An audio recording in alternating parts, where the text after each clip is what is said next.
Welcome to the Little Apple, Manhattan, Kansas. Bill Snyder Family Stadium as we kick off rivalry weekend with the Sunflower Showdown between those Wildcats of Kansas State and the Jayhawks of Kansas.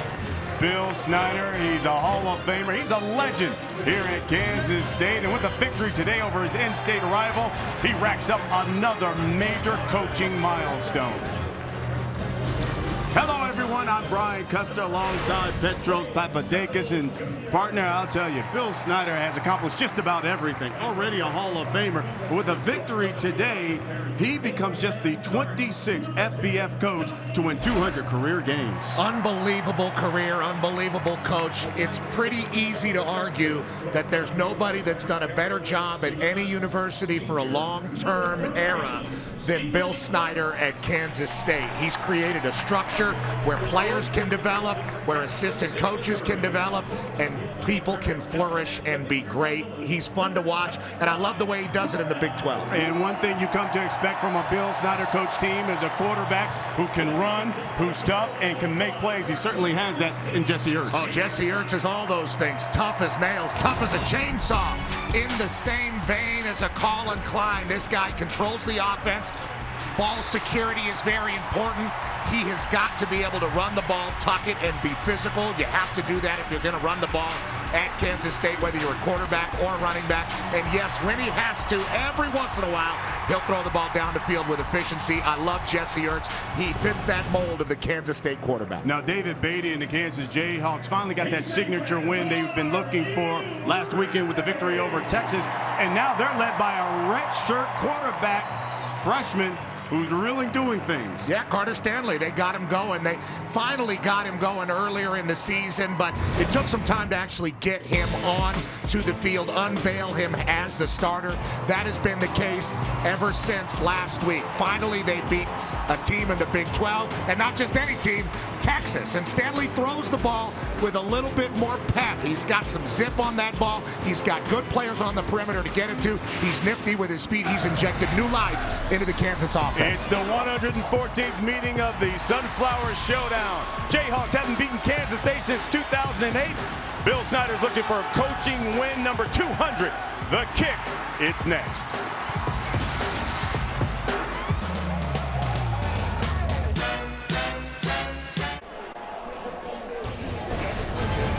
FS1 College Football, it is sponsored by Jared, the Galleria of Jewelry. Final home game for the Kansas State Wildcats. 48 of its players on this roster from Kansas. And there's Bill Snyder in his 25th season. And he is looking for career win number 200. You know, these players don't love him every day, especially when he makes them run, but they love him today, and what a great mentor, what a great leader of a football program, and the story he's put together here in Kansas State will be told forever. David Beatty, second season there at Kansas, and finally got that big win, snapped a 19-game losing streak in the Big 12, but more importantly got really a signature win for that program as he tries to rebuild this thing. Well, he wants to do here at Kansas what Bill Snyder did at Kansas State so many years ago. Kansas State won the toss. They're going to defer. The Jayhawks will receive. Taylor Martin back deep, along with Keegan Brewer.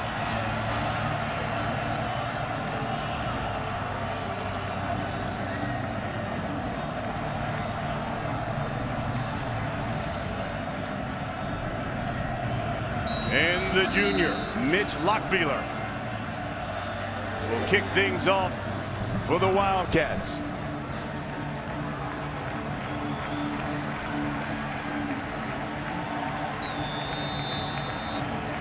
You take a look at the series history between these two squads.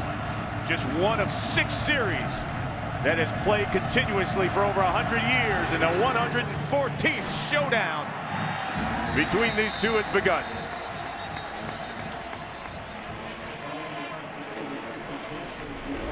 Kansas will operate first. Let's take a look at what to watch for with the Jayhawks. They have some pretty good talent out on the perimeter. We talked about him in the open. Carter Stanley's going to have an opportunity to get into LaQuiviante Gonzalez, who's more of the short guy. Steven Sims Jr. more of the long guy, but they can do them both.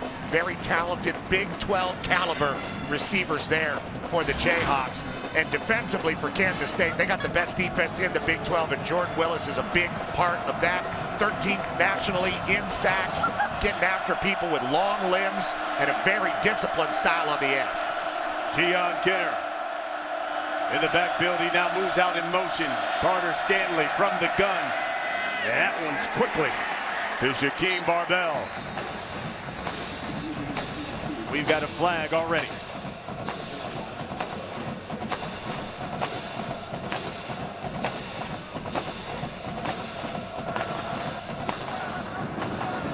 Personal foul, chop block, offense, number 65 and 6. Have the distance to the goal. 3 first down. Jason Rhodes called for that chop block. That's a tough call because the player really has to be engaged. Here's Rhodes right here. Let's watch him get down. And that was, he's right there with Mesa Ribordi, the center. And you could call that. He wasn't really engaged. That's a tough call. Kinner gets the carry, and he's grabbed by Jordan Willis. As you pointed out, one of the best defensive ends, not only in this conference. We got 2 of them here, with Jordan Willis, and on the other side, Dorrance Armstrong of Kansas. We'll see Dorrance once Kansas State gets the ball, and he's a little bit of a different player, but both these guys doing big things in the Big 12 this year at DN. 2nd and 21, 5 wide for Carter Stanley. Over the middle, he's got a man wide open. Tyler Patrick with the catch. How about that? Tyler Patrick getting involved early in the Sunflower Showdown. Only 11 catches this year. That's his 12th, and you can just see the strength and the electricity in Carter Stanley's arm is a lot different. Another quick one. And that's to Keegan Brewer.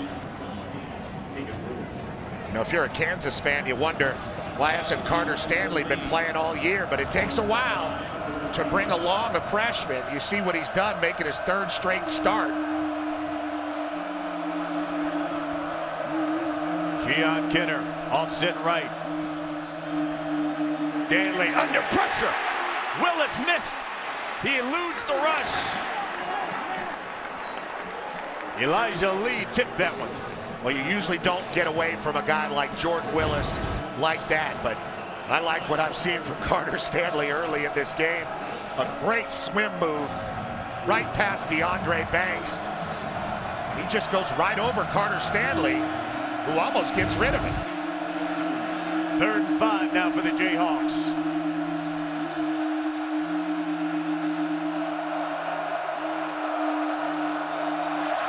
See, Stanley changes the play. I think we got some movement on that offensive line.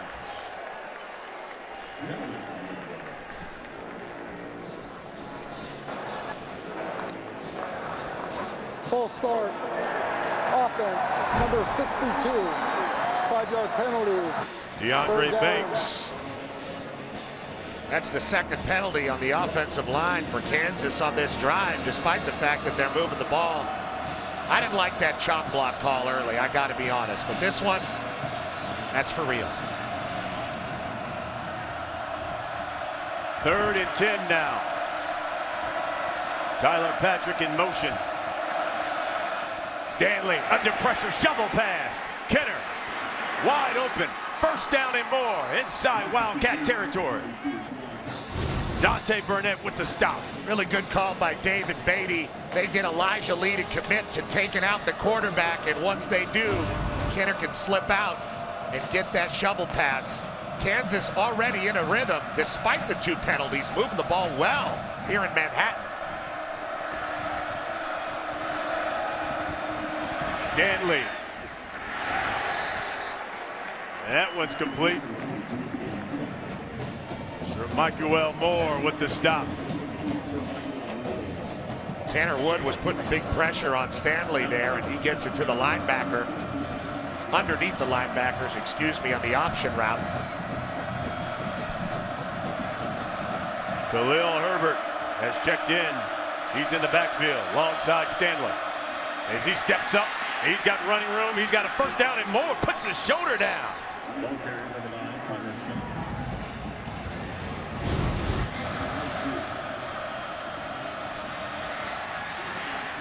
Saw it right away. Took advantage of it.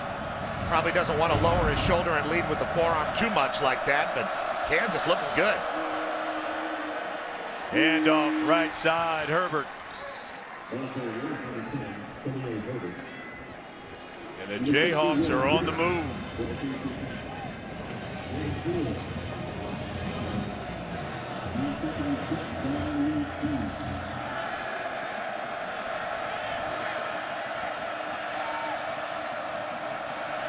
From the gun again. Herbert. Just a couple. And we've got a fight. This is a rivalry. A little bit of a tussle. A little bit of a jersey grab. Maybe a fracas. It's Elijah Lee and Shaquem Barbell getting it cracking. Nothing wrong with that. 3rd and 7. From the 19. Taylor Martin, Khalil Herbert. That's Herbert in motion. Herbert. He's dragged down at the 16. That's Creed Moore with the stop.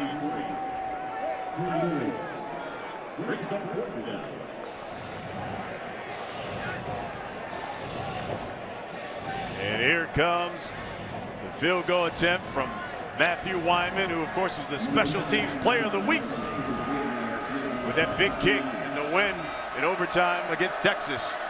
This is from 34 yards out.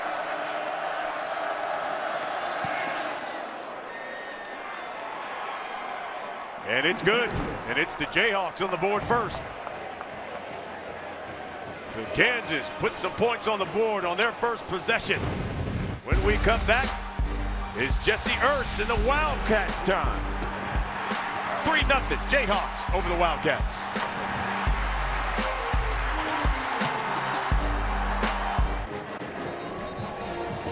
Welcome back to Manhattan, Kansas.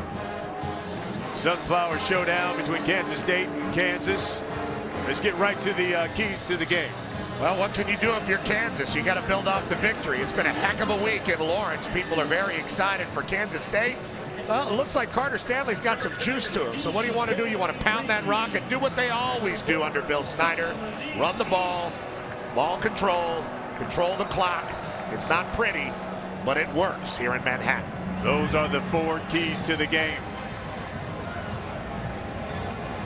Matthew Wyman will kick things off for the Jayhawks. Back deep, DJ Reed, Dominic Heath.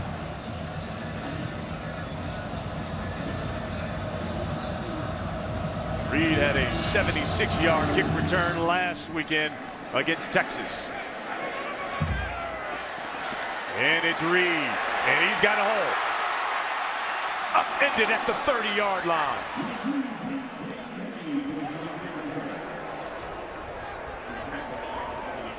He's getting up slowly.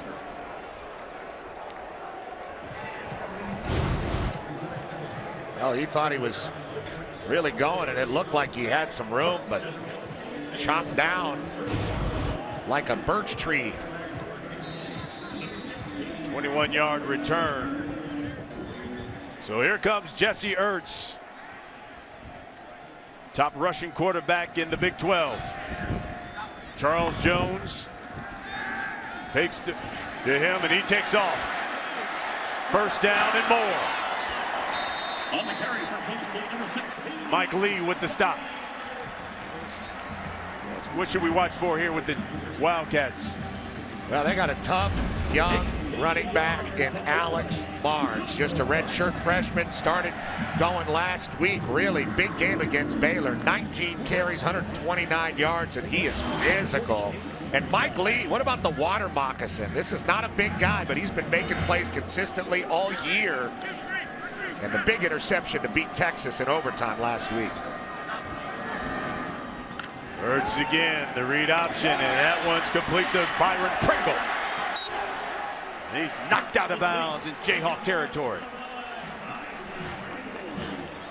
Well, Pringle's a good-looking receiver, a big guy. They always have at least one very dynamic receiver. This year it's kind of in two guys. Dominique Heath is the fast guy. Byron Pringle is bigger, catching the ball, big hands, showing the numbers to Ertz and completing it. Kansas State moving now. Has a 17-yard pickup.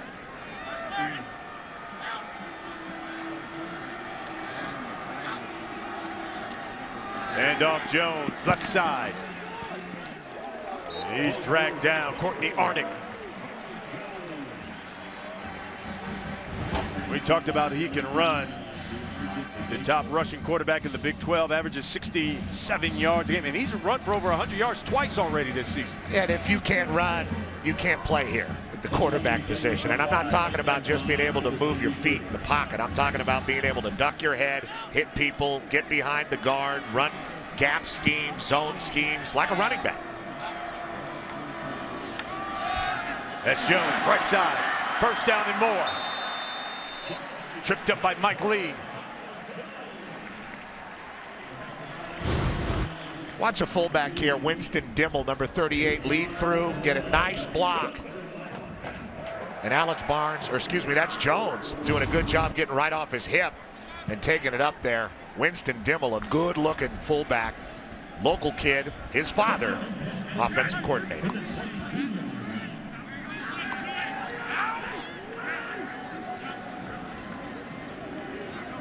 Jones in motion.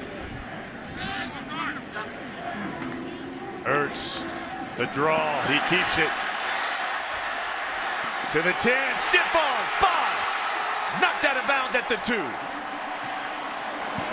Whoa, 20-yard run. Jesse Ertz.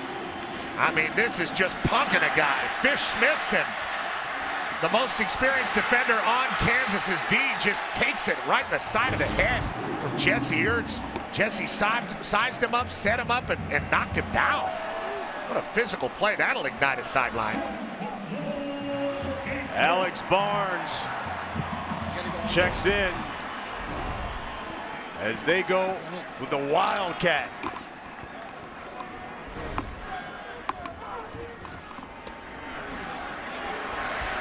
And then touchdown, Winston Dimmel.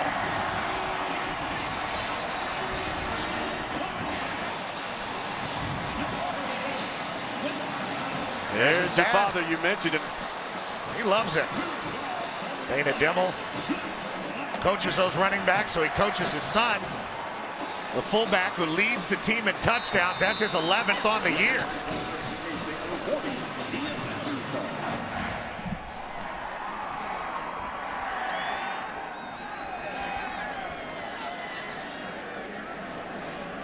Ian Patterson in for the extra point. And it's blocked.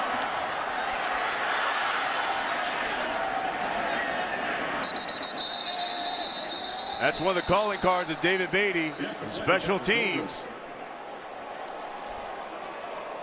So the Wildcats with just a 3-point lead here.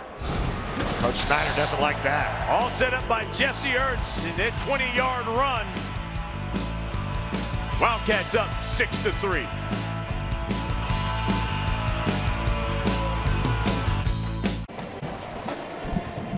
Kansas State goes 6 plays, 70 yards, 3 minutes on their first possession. But the extra point blocked Petros. Yeah, right there. It's going to be Daniel Wise, who's been playing better and better the last couple weeks. He gets a paw up and just knocks it down, really times it up. And Coach Snyder does not like mistakes like that. That is a very costly error and makes it a 3-point ball game. Depending on what kind of ball game we have, we'll see how costly that is down the stretch. Keegan Brewer, Taylor Martin back deep for the Jayhawks.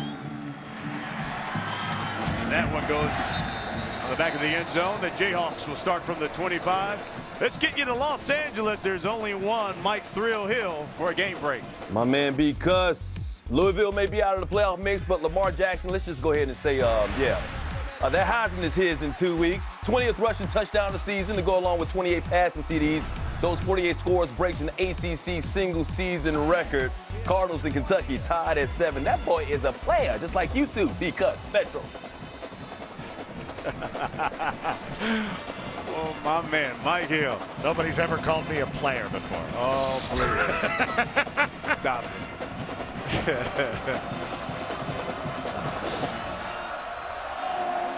Second offensive possession here for the Jayhawks. Went right down, scored a field goal in the first one. And that goes in and out of the hands of Steven Sims. Well, Carter Stanley thought that Steven Sims was being interfered with. Very tight coverage. And you can tell Kansas early in drives, they want to get the ball short to get Stanley going. And then he starts throwing the ball a little further down the field as the drives go on. Kansas looking pretty sharp offensively early. It's a pretty good-looking first drive for them. It's going to be a good matchup, Sims and DJ Reed against each other. Pressure. And down goes Carter Stanley. Jordan Willis. Trey Dishon there. And it's really the pressure from Jordan Willis that's causing trouble. They try to chip him with the back and watch him plow right through. Poor Kawan Kinner. Having to sit there and block a guy like that one-on-one. Dishon helps cleaning it up, but nice pressure from Kansas State. That's what they do best. 4-yard loss. 3rd and 14. Blitz again. Caught and dropped by Sims. And they say incomplete. The ruling on the field is an incomplete pass. Well, that's a very interesting call because at first the officials had it as a fumble, and it looked like Sims turned around and kind of made a football move to extend the ball. But did he ever have full possession as he was turning? Looks like he did not. Once again, that matchup is one to watch. Sims and DJ Reed. And we got a flag there. We may get running into the kicker.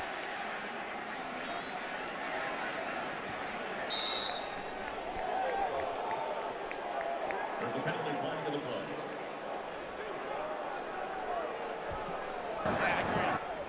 I think that's Personal what we're going to foul, roughing the kicker. Defense, forcible contact to the body of the kicker. Automatic first down. That's DJ Reed. Yeah, DJ Reed coming in and trying to get it. He thought he had a shot at it, but he left his feet and ends up being a pretty violent hit on the punter. Runs right into Cole Moose, so Kansas offense will come back on the field.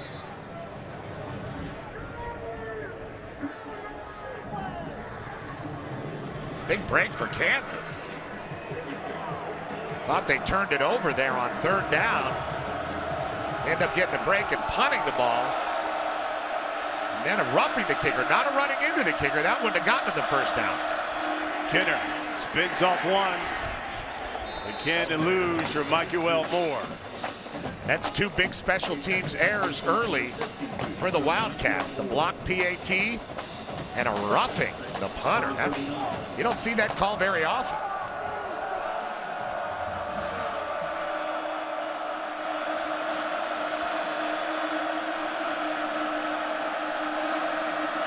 Stanley looks. That's incomplete. Throw it in the direction of Steven Sims.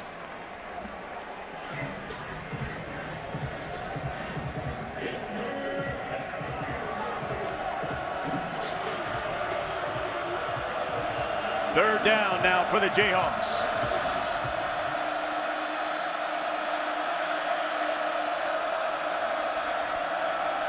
They are 1 for 3 so far on 3rd down.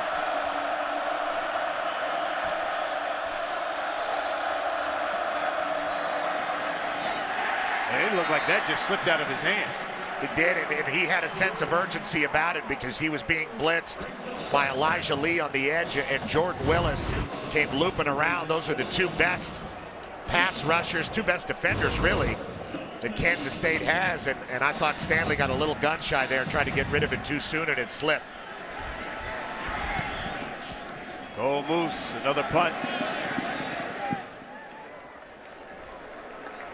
Out of bounds at about the 32. Well, this is Bill Snyder Family Stadium, and his statue sits right out front. It's 6-3 Wildcats.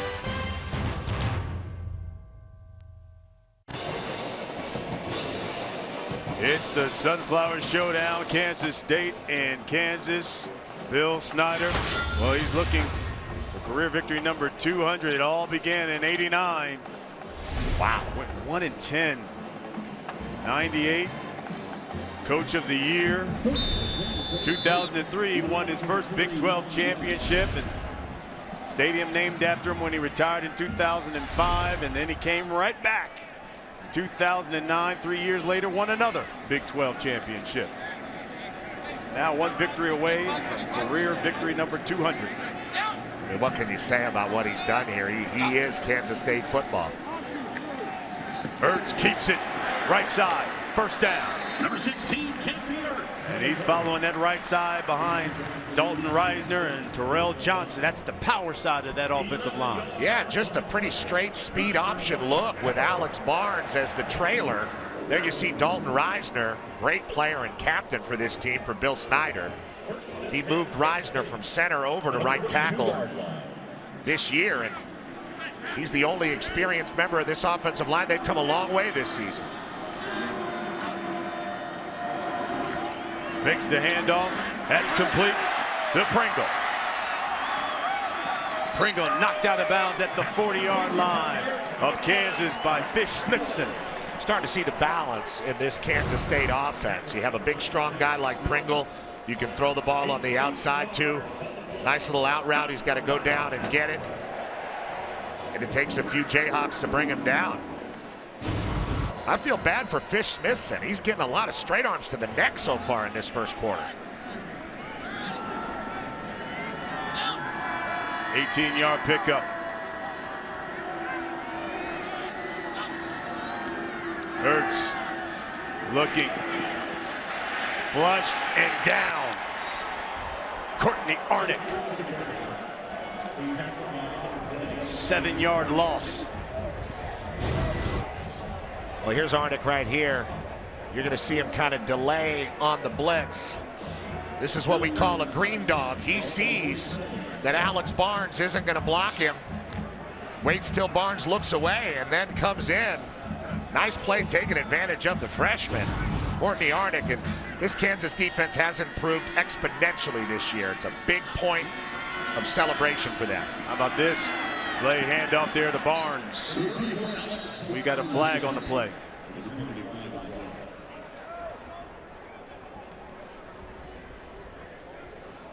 Our head referee, Reggie Smith.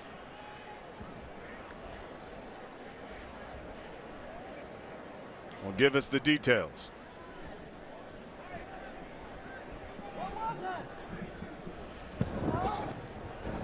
Personal foul, face mask, offense number 74, 15-yard penalty. Repeat, second down. That's Scott France. Scott France, a guy out of Lawrence High School. A hand up into the face of Daniel Wise. That'll get called, especially if you're out there on the edge and the refs can see it. Daniel Wise, the guy that blocked that PAT a little earlier in the game. This Kansas State squad is one that usually does not rack up penalties. Least penalized team in the conference. A lot of time for Ertz, and he's going to take off again. Good open field tackle. Tevin Shaw.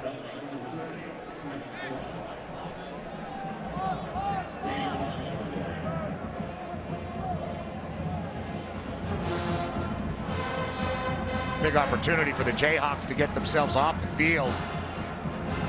Clint Bowen's done a great job with his defense all year. And they have not broken in the season. In fact, they've gotten better. And that's hard to do because the offense has struggled.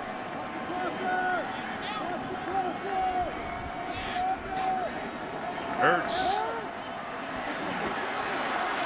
Time. He's flushed out. And he's going to throw it in the direction of Pringle, but out of bounds.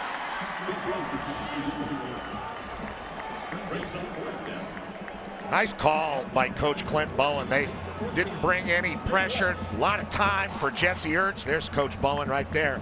A lot of time for Jesse Ertz to sit back and survey the field, but nobody was open, and it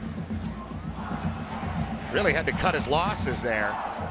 That might be something we see more of if it confuses Jesse Ertz. Walsh with the kick. And the fair catch there at the 9. Carter Stanley, that Jayhawk offense coming up next. 6-3 the score here in Manhattan.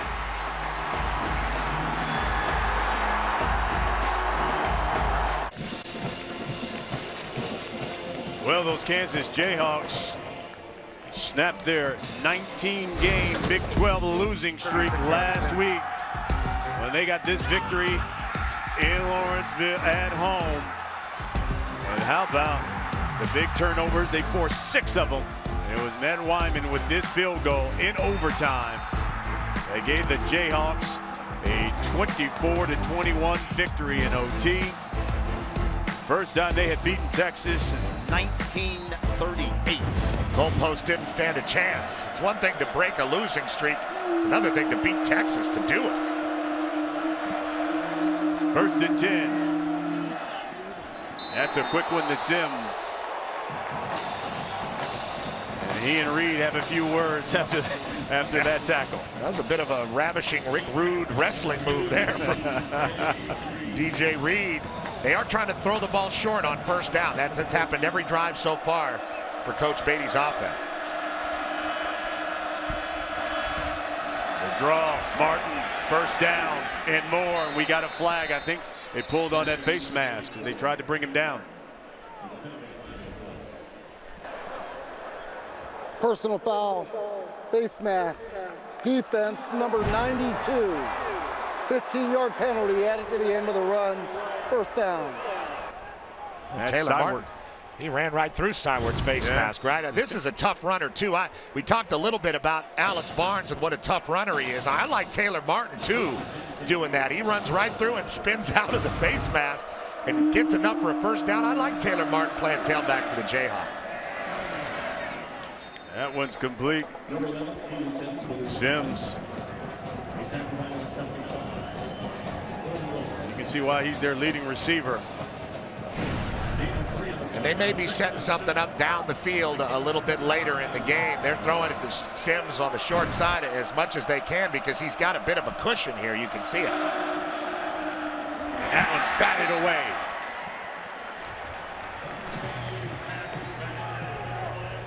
Here's Matt Syward again.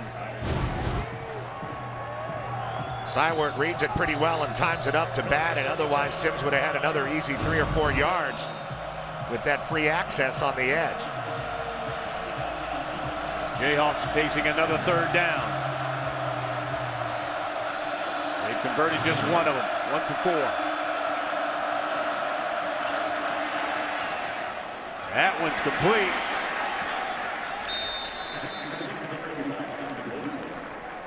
He's going to be a couple of yards shy of the 1st down.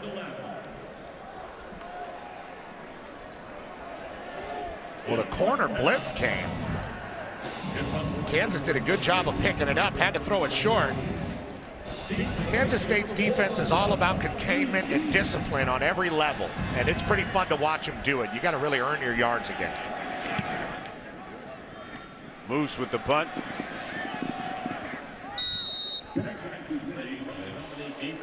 And fair catch is made. Hey, coming up next, the 18th ranked West Virginia Mountaineers take on the Iowa State Cyclones on FS1. And then tonight on Fox, Sefu Lofau and the 9th ranked Colorado Buffaloes look to win the Pac-12 South as they battle Troy Williams and 22nd ranked Utah Utes. Coverage begins at 7 Eastern. You can watch it live on Fox Sports Go as well. Oh, Sefu Lofau, what a stud. I mean, that guy plays with so much passion and anger. And the guy behind him, Steven Montez at Colorado, is more talented. He's really the future of Colorado football. But Lufau's got too much heart. They won't take him out of the games. He's great. Ertz keeps it. 7-yard pickup.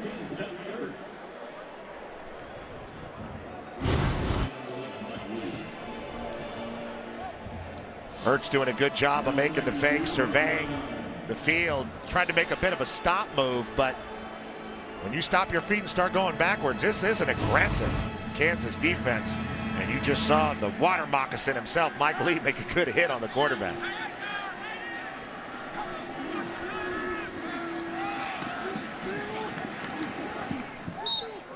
Down and Warmont gets the carry.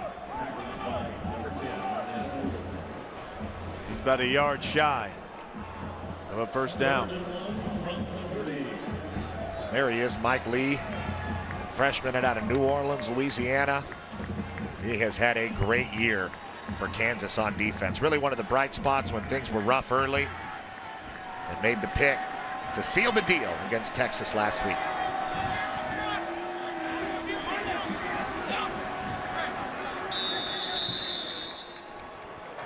And that's the end of the first quarter. End of the first quarter.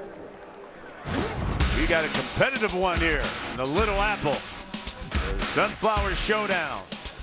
6-3, Kansas State.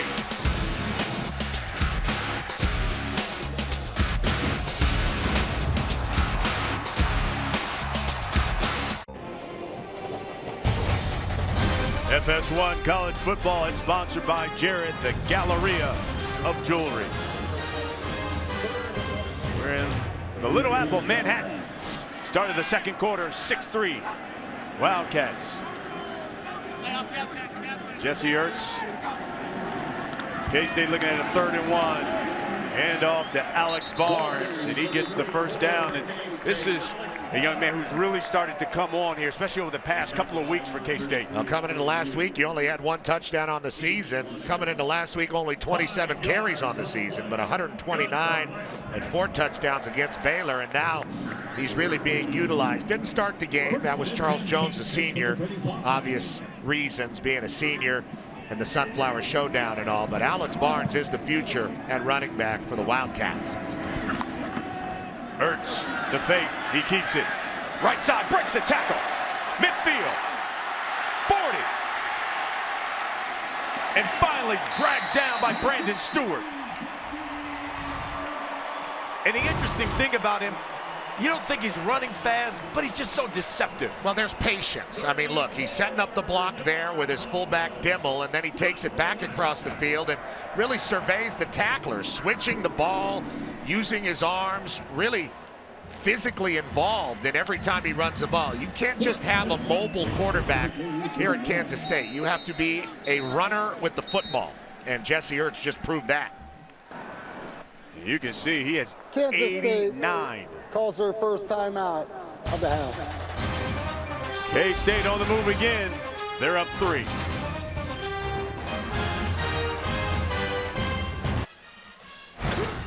Well, some great ones. Even Hall of Famers have suited up for these schools. John Hadel. How about the Kansas Comet, Gale Sayers, and the Diesel, John Riggins. Where's the Mohawk? T-New. Terrence Newman still playing in the league. Darren Sproles. And talk about a walk-on great, Jordy Nelson.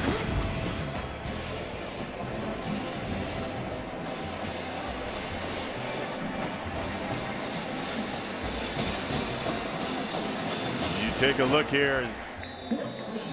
This is just one of 6 rivalries that have been playing for 100+ more years. Ertz. He hands it off. Barnes, big hole, 20, 10. Dives for the pylon. And they say touchdown, Kansas State.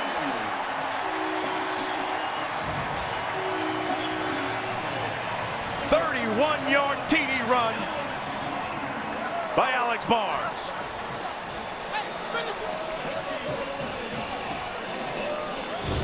They brought him across the formation, as you can see, and it's just a zone scheme with the fullback leading through.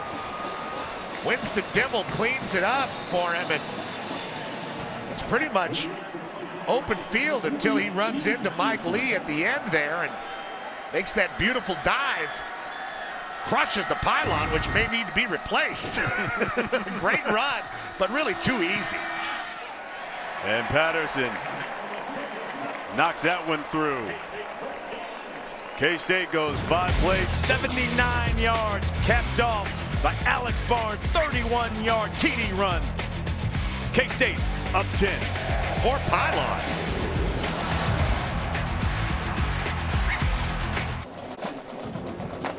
Well, here's the touchdown by Alex Barnes. What you're going to see is Terrell Johnson really seal things off here, and the fullback is going to come through, Winston Dimmel, and clean everything up on the edge. There he is right there, kicking him out.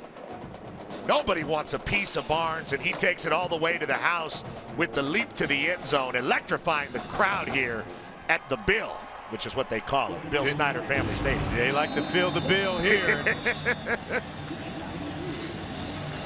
Alex Barnes there, you know, this is 5th TD in the last 2 weeks. He had just one before last week, so boy, he's come on strong here for Kansas State. You know, and those plays aren't really pretty when you draw them up, but it really is pretty when you can get offensive linemen to build on the linebackers and get that kick out block with the fullback. Things can open up beautifully. This one's short. Taylor Martin from the 20. And dropped at the 27. Let's get another game break. Take you to Los Angeles. Here's Mike Hill. Those Heisman numbers continue to swell for Lamar Jackson, the Heisman frontrunner. In action against Kentucky finds Reggie Bonifant. 18 yards, gets him 6. 49 and counting for Jackson. Kentucky and Louisville tied at 14 in the second. Fellas? Thanks, Mike. Here comes Carter Stanley now, and the Jayhawks. They go 5 wide, empty set. Steps up. And he's brought down by Will Gary. Good job by Gary getting off the block there in the end and taking him down, because Stanley had a nice opening right down the hash. You see him taking it, but Gary in the last second gets his hands on him. Good job, but still not a bad game. Stanley, that one's picked off. Donnie Starks going all the way.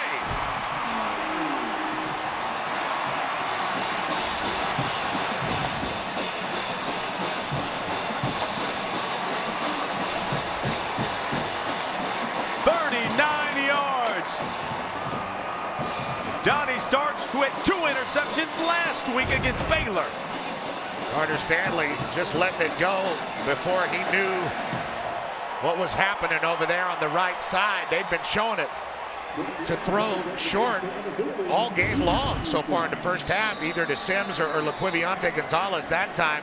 Short passes, but nothing on the backside to really test anybody at Kansas State. Donnie Starks, the senior, on senior day, stepping in front, making a memory. Extra point is good. And the Wildcats open up that lead thanks to Donnie Starks going to the house. And the Wildcats are rolling. They're up 17.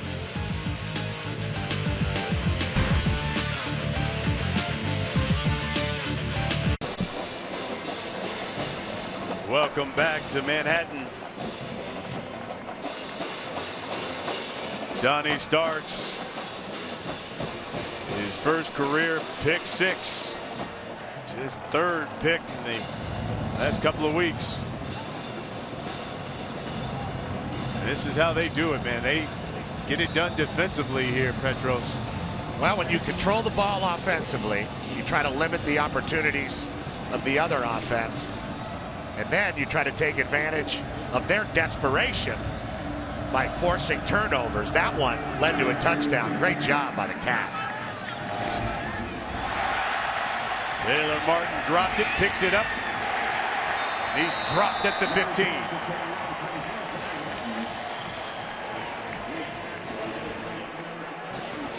Obviously, we got a big moment in this game coming up for the Kansas offense. They have got to put something together, find a way to get a couple first downs, and create some of the electricity that we saw in the opening drive of the game. But the short passes to the edge finally exposed with the pick six by Donnie Starks. They've got to be a little more creative out there.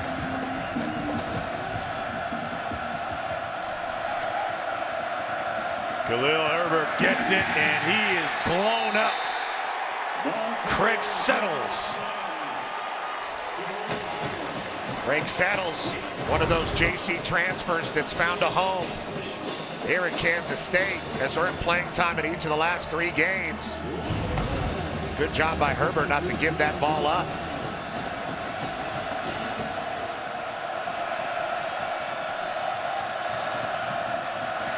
Pressure.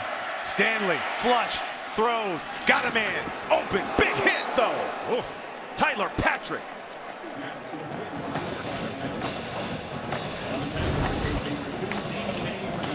Patrick spun like a top there by DJ Reed. But really an impressive play by Carter Stanley. He had Elijah Lee bearing down on him on a blitz and was able to move his feet and complete that pass.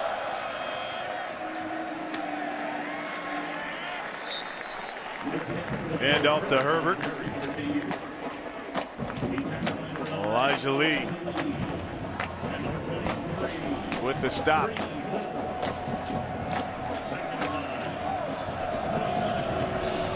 One-yard pickup as Bill Snyder looks on.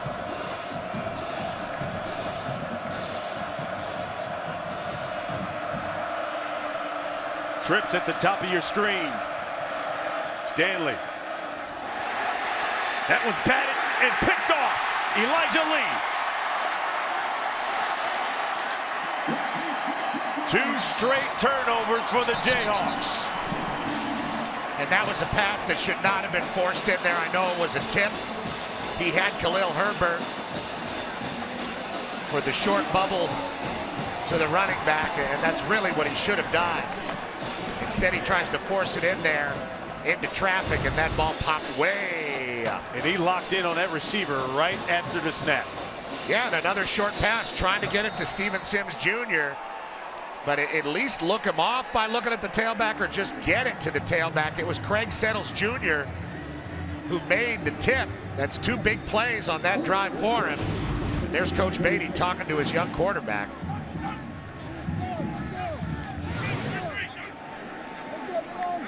And now here comes Jesse Ertz, and he's going to call a timeout. You saw that play clock was winding down.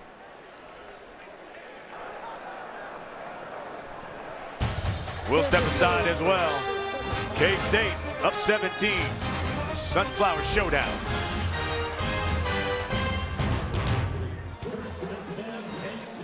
All right, Rob, thank you. Here at the Sunflower Showdown, K-State up 17. Jesse Ertz, the Wildcats looking for more.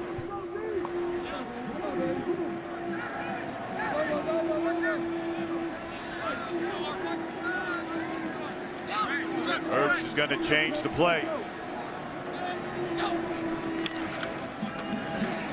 Keeps it. Right side. Tripped up there by Fish Liston. Turnovers have been the story here, Petros. Yeah, Carter Stanley with the pick six on the edge to Donnie Starks. Just an ill-advised throw, and that time the ball is batted high. He showed some electricity, and his ball is a lot more live, and they have a lot more opportunities offensively with Stanley at quarterback. When you start a freshman, you get freshman mistakes, and those are 2 of them. Jesse Ertz knocking on the door of 100. He's 2 yards away from 100 yards rushing already.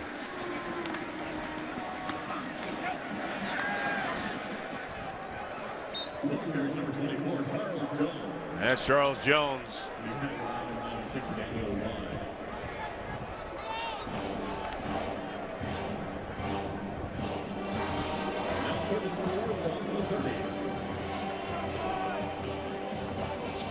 Third down and 4 now for the Wildcats from the Jayhawks 30-yard line.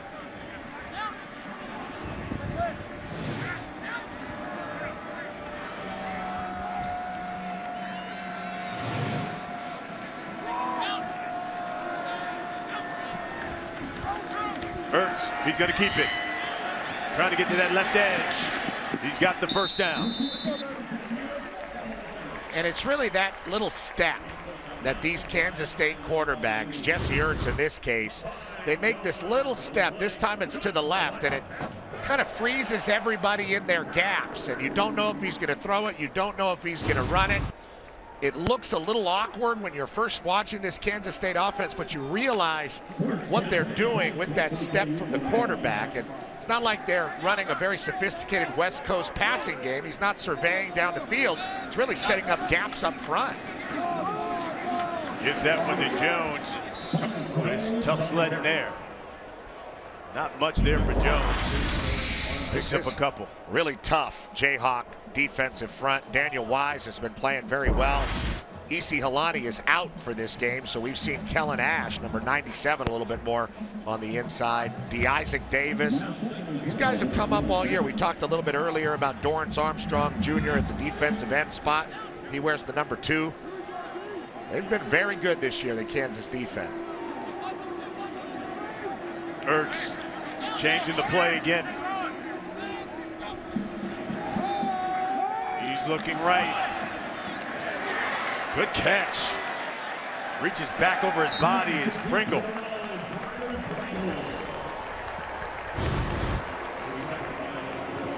Pringle with some fancy steps to get back across the field, and then he's got to go back down for it. Very athletic. And a nice finish with the run.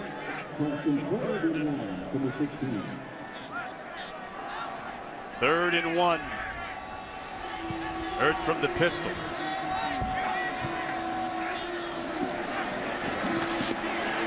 Looked like he was going to pitch it, but it was too late because Dorrance Armstrong and Daniel Wise. Really well defended here. You're going to see just a straight speed option look.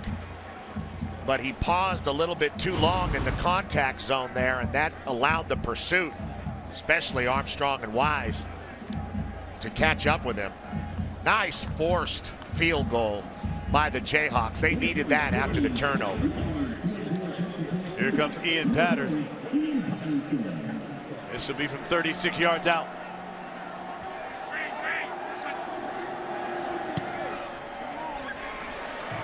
Oh, it hits the crossbar.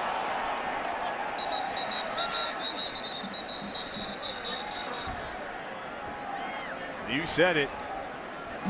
That's a good stop for the Kansas defense. Oh, they needed it desperately. It's like the hold was okay. Yeah, right off the upright. You know, it's funny because if you stood on the field and tried to throw the ball at the crossbar or the upright, it might take you an hour to finally hit it. But these kickers find it all the time. All the time.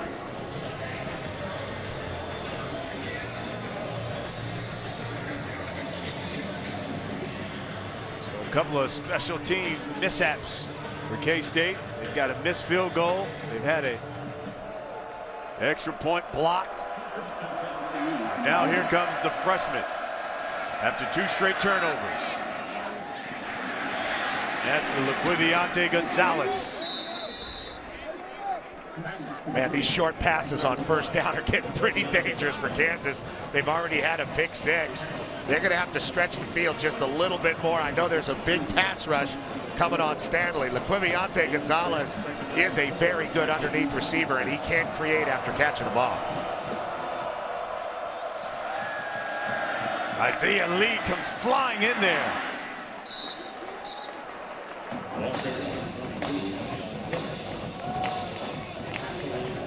Keon Kenner about a yard short.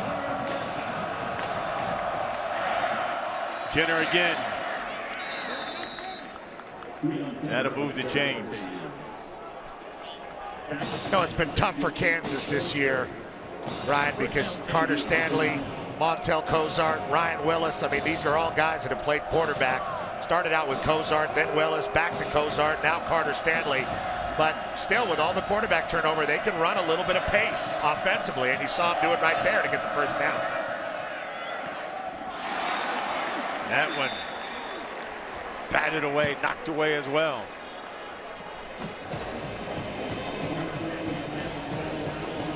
Will Gary. Everybody tried to cut him on the line of scrimmage to get the hands down, but the ball really just not quick enough out by Carter Stanley. If you're going to do that with the O-line and get everybody's hands down immediately, that's when the ball has got to be out.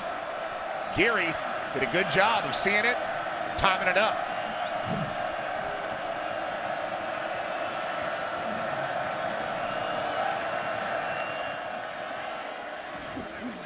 Sims.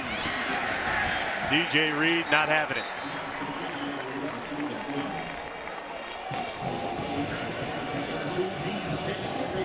At a certain point, Kansas is going to have to take advantage of how aggressive this Kansas State defense is at the line of scrimmage and especially on the edge with their receivers. But can they protect Stanley long enough to pull off a double move or a corner post or something like that?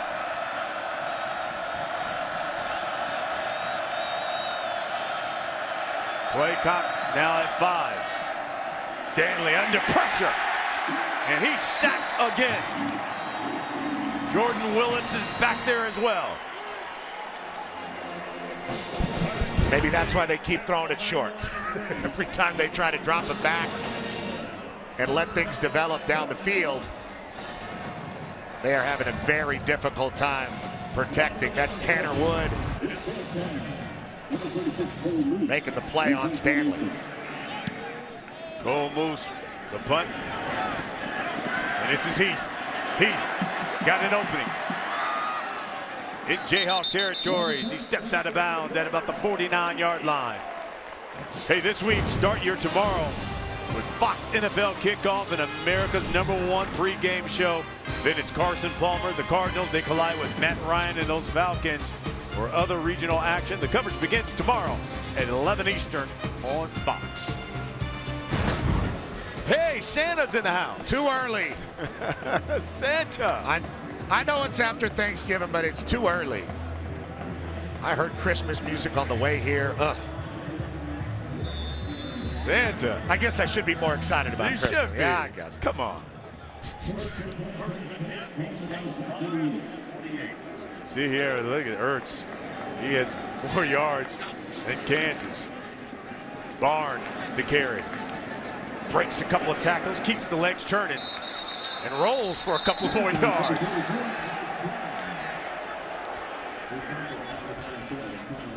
He's going to fight for every inch, that time following a pulling guard, Tyler Mitchell.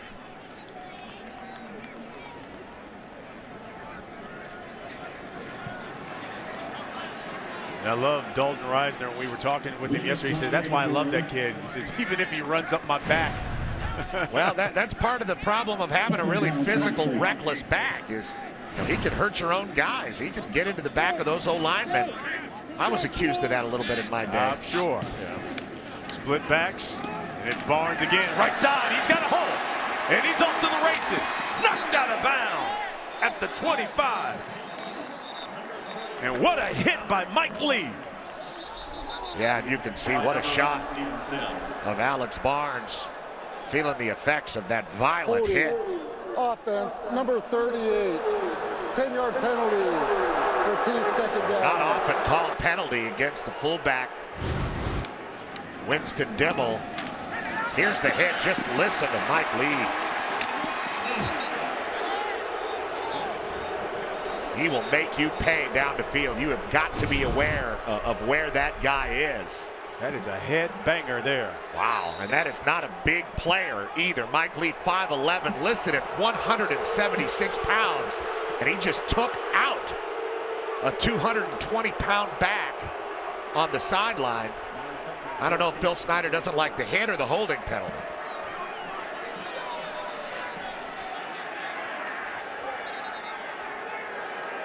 You can see Bill Snyder down there checking on his running back.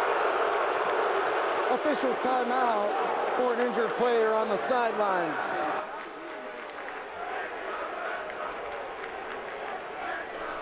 It was basically helmet to helmet.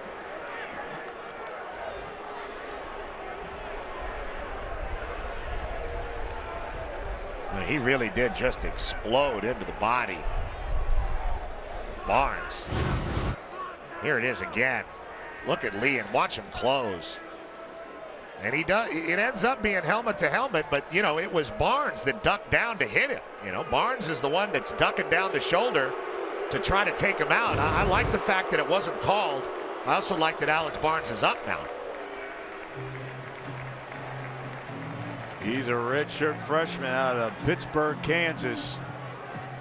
I mean, that's a 220-pound back. I can't say that enough. Lowering his shoulder with a head of steam and gets absolutely obliterated by the freshman from New Orleans, who's a quarter plate under 200. And his coach loves him. He sure does. There he is, Clint Bowen, talking about Mike Lee. They say once he gets it together, he's just a freshman, kind of out there playing wild, but once he gets it together, he could be very, very special. He's already had a great year. It's not often when you have a 175-pound freshman who's your hardest hitter on the team, and you just saw why, folks. So with the penalty, it's 2nd and 14 for K-State. Ertz looking up top, and he's got a man, and it's Pringle. Arnez Ogletree makes the tackle. Just a straight drop back. Slant route to Pringle. Every once in a while, Kansas State will do something that looks like they're just a regular, normal passing team, but don't be fooled. They run the rock. Charles Jones and Winston Dimmel in the backfield. He fakes it, and that one's almost picked off. Fish Smithson had it in his hand.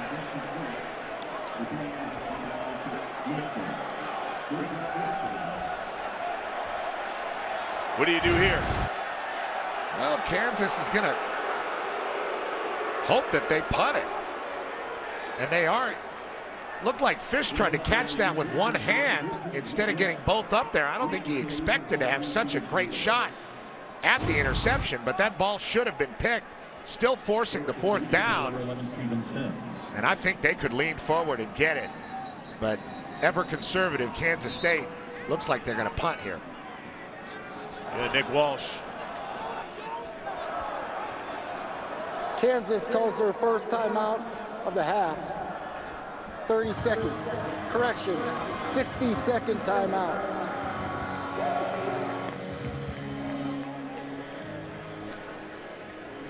$20 to 3 is our score, thanks to Jesse Ertz. Set things up here with this 30-yard scamper to the 2. Alex Barnes, 39-yard touchdown. And then this pick 6 by Donnie Starks. That's how Kansas State got on the board. They've had an extra point blocked. And how about this? Coach Snyder says, you know what? We're going to go for it. Yeah, I think they've been doing pretty well with their offensive line. Their running backs have been running hard all day. Charles Jones is in there right now. I think this is a good decision.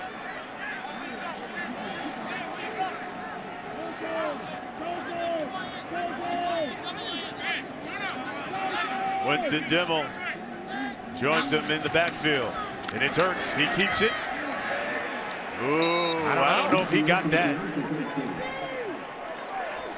I don't think he ran violently enough into the line of scrimmage. He just kind of leaned on the line of scrimmage, and wow, that backfires on Coach Snyder. He just waited a little too long, ended up knocking his own fullback off the block. And that's a big moment for Coach Beatty. I understand why they went for it. Kansas State wanted to keep momentum and keep the ball away from Kansas, eat some clock and finish the half, maybe even get a field goal or a touchdown. But now Kansas with very good field position and a chance to bite into this lead. Well, let's see if they do something with it. Michael Zuniga, Keon Kinner in the backfield. This is Kinner. He runs right into Elijah Lee. I like Elijah Lee. He's a good-looking player. Goes for the ball.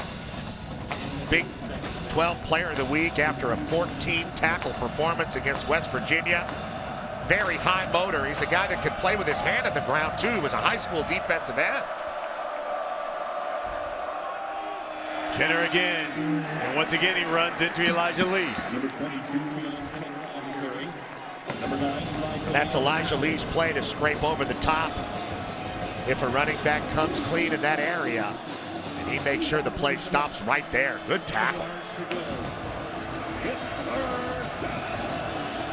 3rd and 7 now for the Jayhawks.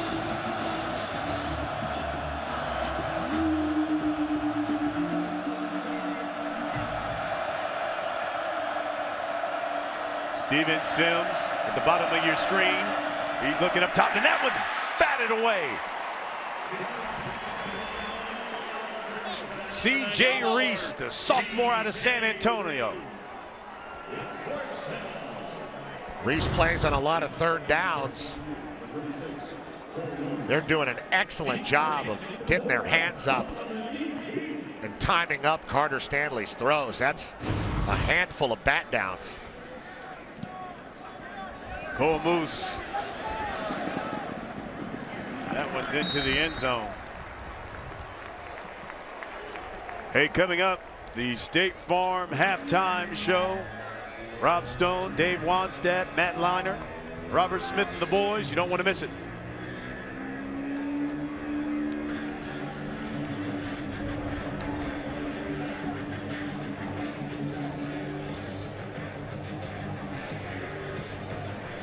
So Jesse Ertz, the Wildcats have a minute 23. 80 yards.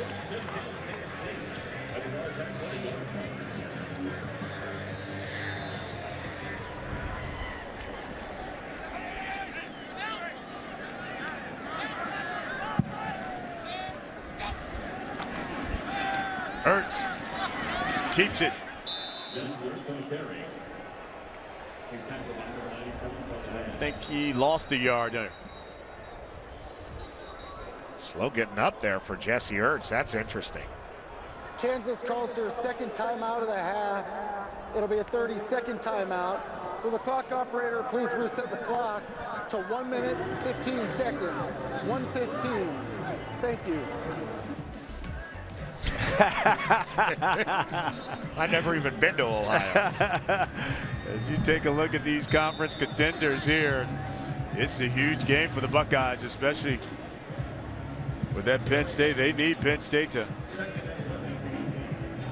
take a loss to Michigan State. What a mess in the Big Ten. Best conference, one of the best conferences in football. Charles Jones. The carry, Dorrance Armstrong right there.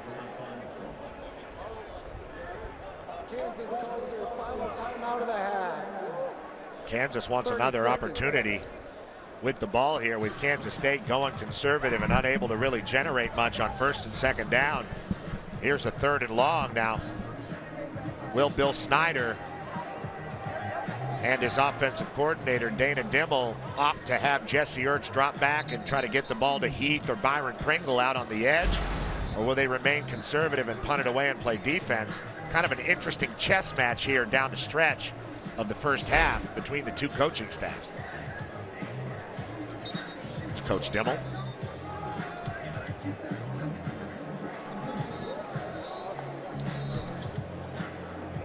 This is one of those interesting calls, especially when you're way backed up on your end of the field, facing 3rd and long. We got a new quarterback in here, Joe Huebner, the senior. And he's played a lot. He started 11 games last year. You saw Jesse Ertz a little bit beat up in the legs or slow to get up on 1st down. Huebner under pressure. Eludes it. And he is close to a 1st down. Maybe about a yard shy. How about coming in cold in a game like this where it's a little chilly outside and having a chaotic run like That Kellen Ash came right into his face, and Hubner had to go create on the outside, keeping his balance, almost getting it. Get the feeling that both teams just want out of this half. Kansas is lined up. They're going to go after this punt. Steven Sims standing back at his own 35.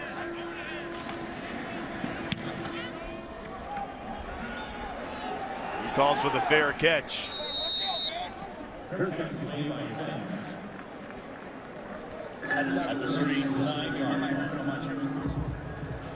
So 20 seconds left here until the half. Carter Stanley, the Jayhawks will come back on the field. And Stanley so far just 11 of 21 for 89 yards, 2 interceptions. And I understand a little bit why David Beatty called those timeouts, trying to get the ball back, but only 20 seconds to work with here. The last series was really the one to be aggressive on, and that started out with 2 runs. He's got trips at the top of your screen. And there's the draw there to Kenner. And he fumbles the football. Big hit. Luckily out of bounds. DJ Reed.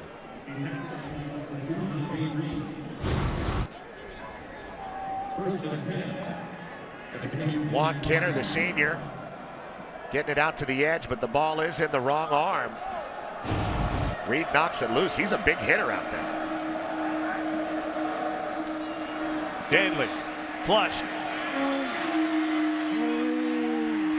And tracked down Jordan Willis. How about the speed and athleticism of that man right there? 6'5", just under 260. And look at him. First the bull rush, destroying DeAndre Banks back into the quarterback, then recovers himself. I mean, that's a play you're going to see in draft highlight videos when Jordan Willis gets picked. That's his whole skill set right there.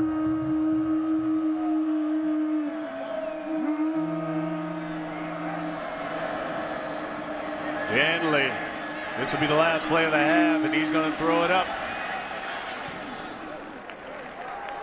This is end of the first. And the Wildcats will head into the locker room with a 17-point lead. They're up 20-3. Bill Snyder looking for career win number 200. Let's send you to Rob Stone in Los Angeles. Bill Snyder looking for another coaching milestone, career victory number 200 inside the stadium that bears his name and the statue right outside. Hello everyone, Brian Custer alongside Petros Papadakis. And you know, when you look at the first half, Kansas State with a 17-point lead. Hey, Kansas have shot themselves in the foot with turnovers, and really they haven't contained the quarterback, Jesse Ertz. Too much of him. He can run the ball. There's no doubt about it. And Jesse Ertz is going to control this offense the way he knows how, and that's by being physical, running the ball, and doing what is asked of him. They've been blocking very well, but I really like his ability to create with his feet beyond the contact zone, using his hands with the big straight arm, and he has been strong throughout the game. Now, he did not finish the half, so we'll see if he can make it back out onto the field for the second half. For Kansas, like you said, Brian, they had really hurt themselves with turnovers. They looked a little bit electric offensively when they came out on the field to start the game with a drive that resulted in a field goal, but the 2 interceptions really slowed things down for the Jayhawks. And frankly, after that first drive, they've just been a little too conservative on the offensive side of the ball. Jayhawks get the ball to start the second half, or I should say the Wildcats have the Jayhawks kick it off. We take a look at the first half stats. And again, Kansas State love to run the rock. Time of possession nearly the same, but it's the 2 turnovers that's been the difference here.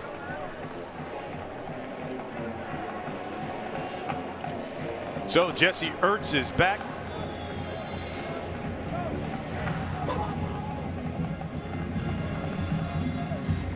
Another good sign As Alex Barnes is back as well. And it's Barnes who gets this carry. Barnes took a big hit. The fans here wanted targeting.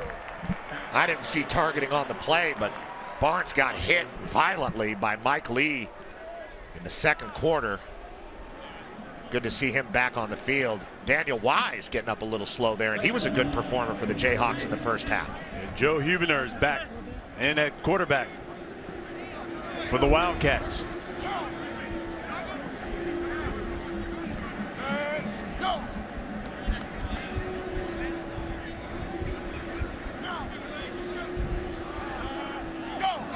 From the gun.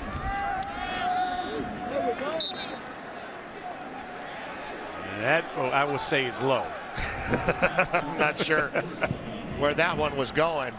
Huebner in the game, a senior.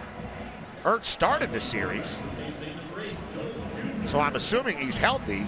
Joe Huebner, a senior at Cheney, Kansas. He's played a lot of football here in Manhattan for Coach Snyder. Charles Jones, offset left of Huebner.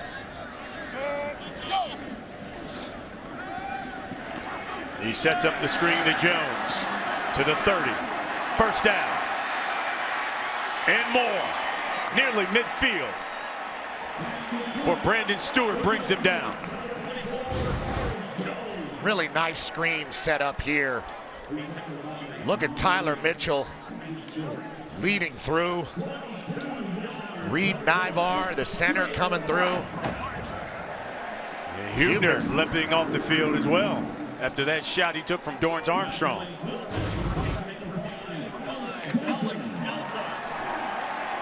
So Alex Delton now in at quarterback.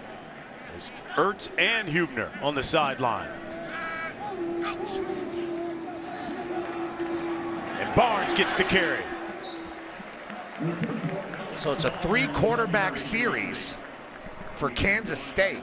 That's amazing. Joe Huebner getting checked on the sideline after taking a shot from Armstrong on the screen. Jesse Ertz getting some water.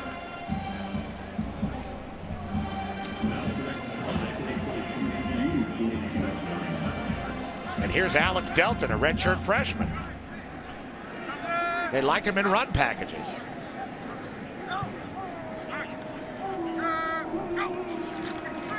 He's going to keep it.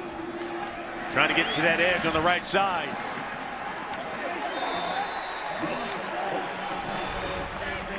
K-State was asking for a face mask. Pretty nice run by Delton there. Broke the tackle of Mike Lee. Watch number 11 come flash in front of him, trying to get to that leg, and Mike Lee's a great tackler. We've seen it in this game. Good job by Delton to get by him. I think at the end of that run, Brandon Stewart, he brought him down. Saw the head turn of Delton.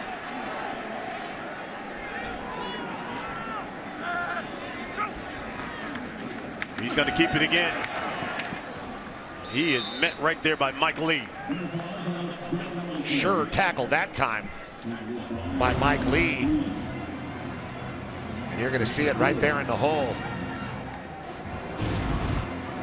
Really impressed with Mike Lee's ability to tackle. I know he missed one on the previous play, but just a 176-pound freshman and makes a lot of good plays. Alex Delton still in the game at quarterback.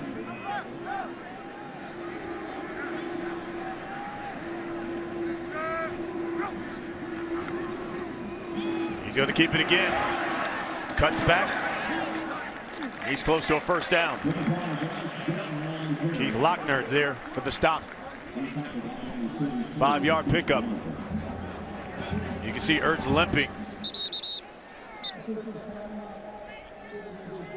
He's got the helmet off. He doesn't look like he's coming back in anytime soon. And that is really going to limit Kansas State offensively. Damani Mosby, the Jayhawk down. We'll be back.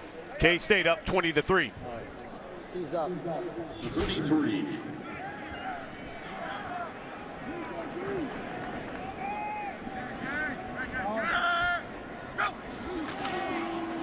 Welcome back. Delton dives for that first down.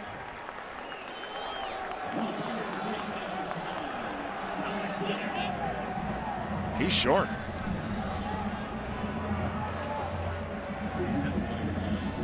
That's a good stop. Well, if you thought Kansas State was one-dimensional with Jesse Ertz or Joe Huebner in the game, Alex Delton. Just a heavy dose of running the ball here in the first drive of the third quarter. 4th and 1. Jumbo package here. K-State, the Jayhawks to jump.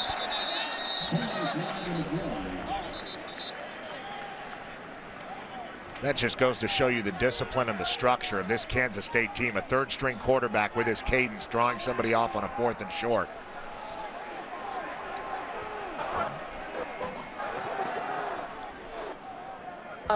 Defense number 19 with contact. 5-yard penalty results in a first down. They get Isaiah Bean. You see him there. He's in a 4-point stance right here. And he jumps and makes contact, so it doesn't matter even if he did get back before the ball was snapped. Once you make contact, it's offsides. I don't even need Pereira for that. Here's Joe Huebner.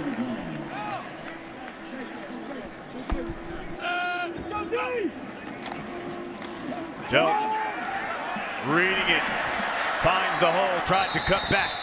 Mike Lee makes the stop. I really like watching all of the ball carriers for the Wildcats because they do a very good job, A, of being patient, whether it's quarterback or running back. They're always very patient with the football, and they always set up blocks very well.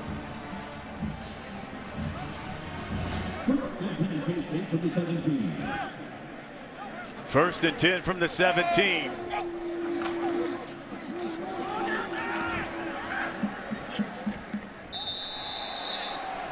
And there's another flag late.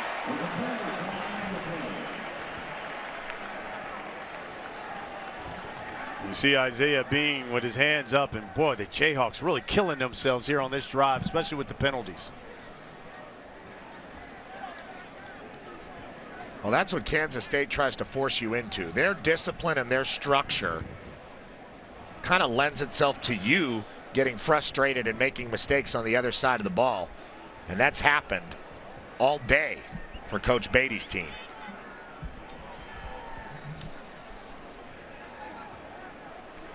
Personal foul. Defense number 19.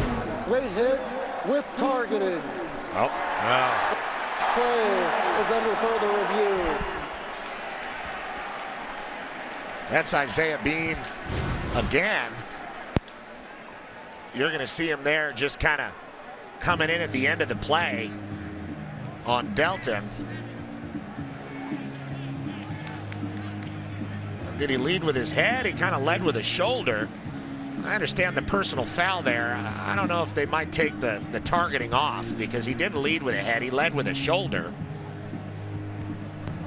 And he might have thought Delton wasn't down because he was being held up by his teammate. They'll look this over, and if they indeed think it was indeed intentional targeting, you can get ejected here. Yeah, he's done. And again, I think the penalty should stand, but the targeting call, I'm not sure if that'll stand.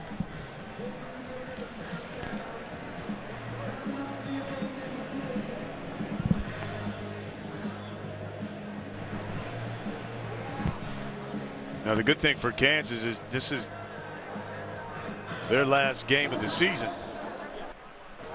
After further review, number 19 is not disqualified for targeting.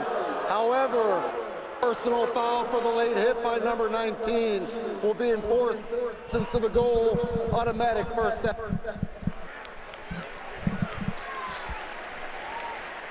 Like a broken clock. I'm right twice a day. So Bean, he will stay in, because if you are charged with targeting, you get ejected, and generally you have to sit out the first half of the next game. You know, and I don't like to see anybody kicked out of a football game, you know, unless it's something very egregious, and I don't think that was. I like the fact that they reversed the call upstairs. Good call. First and goal now. K-State in that red zone.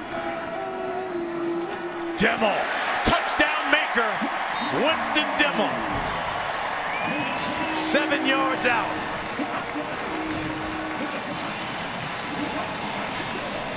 When he gets the rock, you can almost count it as 6 points. He comes across the formation following the tight end. And just a little too easy for the offensive coordinator's son. Skipping into the end zone in the sun. Second TD of the game for him. 12th on the season.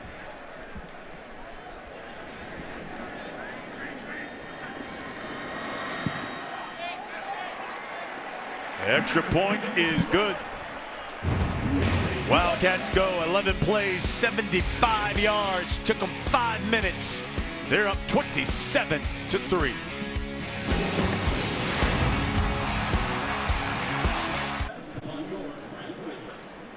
Welcome back. You can see K-State 75 yards. They did it in 11 plays, a little bit over 5 minutes. Winston Dimmel has his second touchdown of the game. This was set up by the quarterback. How about the freshman coming up in here? Delton running, coming in for the injured Joe Huebner. But he did it on the ground. And then it was Dimmel who finished it off. K-State 5th in the country, 1st in the Big 12 in converting 96 of their red zone trips.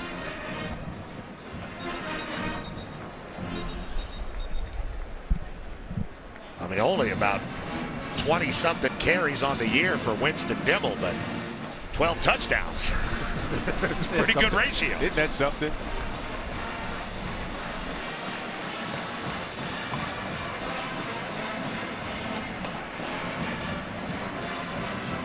He's like the Chris Carter of fullbacks. All he does is score touchdowns. Well, they put him in the tailback position there, and that's part of the reason they've had so much success down by the goal line is they move him. They move Dimmel into the tailback position, almost like Purdue used to do with Mike Allstott, and let him follow a fullback.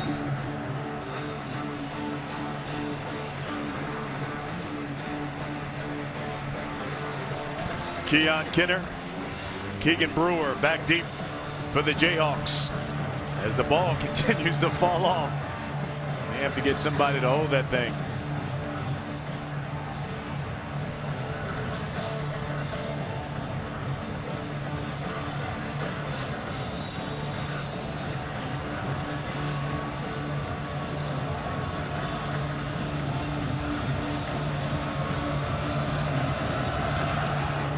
Lockbeeler with the kick. And this is Kinner from his 1. And he can't even get back to the 15. Good coverage by K-State.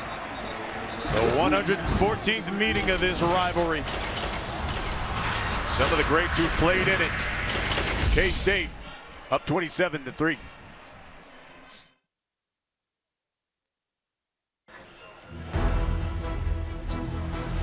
Here's a good look at the K-State campus here in Manhattan, Kansas. Sunflower Showdown between these two schools. Next weekend, the Pac-12 and Big Ten championships are only on Fox. It all starts Friday with the Pac-12 championship. Coverage beginning at 8 p.m. Eastern. Then next Saturday, it's the Big Ten championship. Coverage begins at 7 p.m. Eastern. It's all on Fox, or you can watch it live on Fox Sports Go. Taylor Martin with the carry. Picks up a couple of yards. 2nd and 8 for the Jayhawks. Carter Stanley.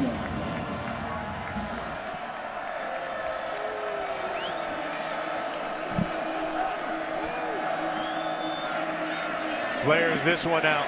Martin. Maybe a yard as Donnie Starks is right there. Kansas is trying to play with a little bit of pace, but you have to have some yardage on 1st and 2nd down to play with pace. And you see that 2 plays run very quickly, and it's still 3rd and long. They go 4 wide. Martin flares it out to him, and again, Wildcats are right there. Elijah Lee with the stop. It's 4th down. Interesting play calls by David Beatty, or reads by Carter Stanley. Throwing a bubble out there to the back is not going to help you on a 3rd and 7 situation.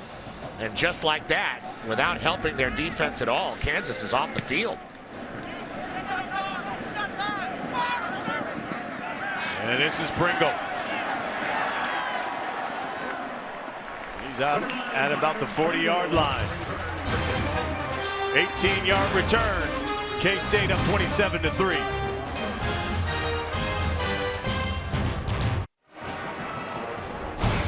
FS1 College Football sponsored by Jared, the Galleria of Jewelry.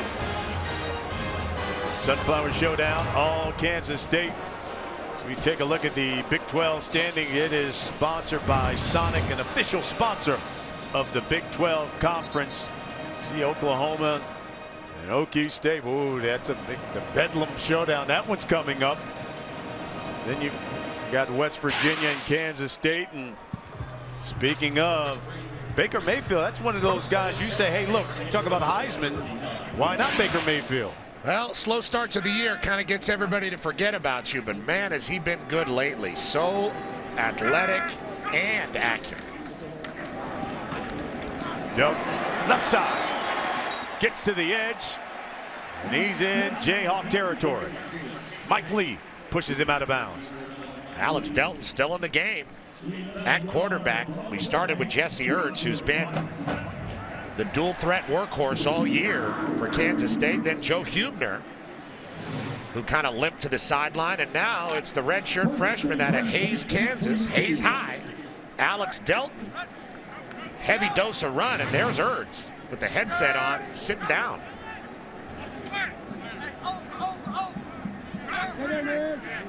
And Kansas State does not give injury updates, so.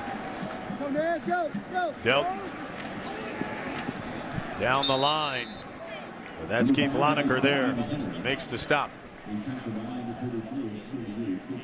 They're happy to have him back. 16 tackles against Texas last week. Kansas State over 200 yards rushing, and when they do that, this is a team that's 33-5 when they run for over 2 bills.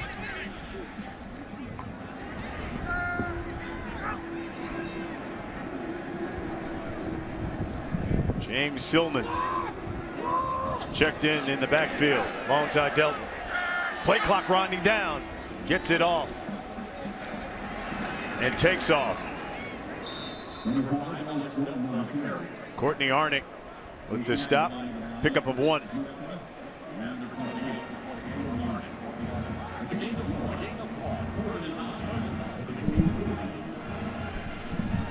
Courtney Arnick's made some pretty good plays. One of the team's most experienced players. This is a Kansas team that has seen a lot of strife over the years. It's great to see him get a win last week. And it looked like they were going to capitalize on that. Came out with a lot of energy in this rivalry game, but as they do, the Wildcats have choked the life out of the Jayhawks so far. Delton takes off up the middle. Courtney Arnick with another stop. But another first down pickup and another gain of 11. Timeout for an injured player. And that's Arnick who made the stop. He's the injured player. Delton drops back like he's going to throw it. I don't know why Kansas would even respect that. I mean, he's been running the ball ever since he came into the game. Looks like he fell on Arnick's thigh or hip there. Here's the senior out of Dallas, Texas. Went to Carter High. Carter Cowboys. Yes, he is part of Carter Cowboys. Famous high school. On the previous play, 11 yards on the play. Good for a Wildcat.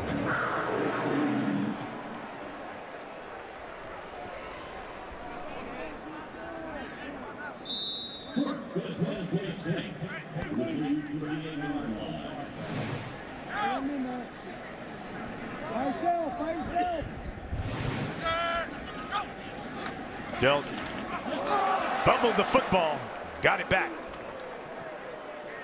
Ball was fumbled and recovered by number 5, Alex Bill. And when you have a lot of complex handoffs and zone read schemes and things like that, especially with a third string quarterback, that's Justin Silman coming across him, and a little bit of confusion there with the handoff.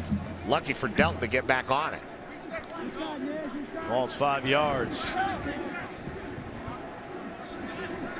Now at the Kansas 43. Delton keeps it. Let's get out to Los Angeles. Here's Mike Hill for a game break. He just loves to rub it in, doesn't he, Petros? He loves to rub it in. We're not rooting for anybody. Yeah, well, says you. I'm from Columbus. Full start, offense, number 38, 5-yard penalty, 3rd down. Second penalty of the game on Winston Dimmel. He got a hold and now a false start. Offensive coordinator Son, 2 penalties to go along with the 2 touchdowns, and now he's got to come out. That'll get you the hook. Mm-hmm.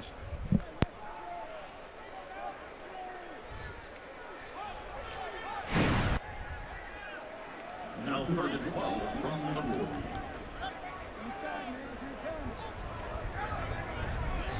Third down and 12. Under pressure.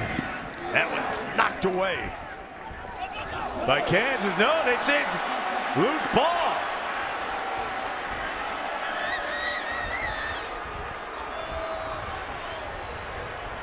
Well, there's no touchdown call.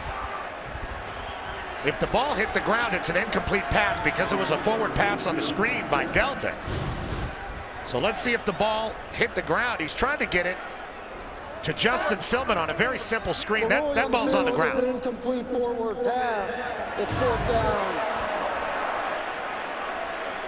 There you go. You had some confusion there from some of the officials.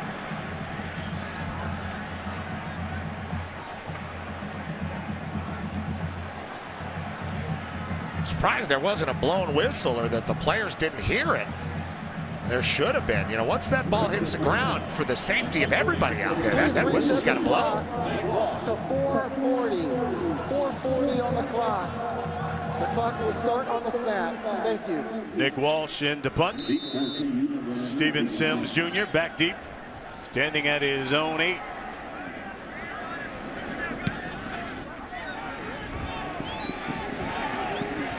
Oh, takes a Kansas State bounce. And they'll down it at the 4. Bill Snyder looking for career victory number 200 inside his own house.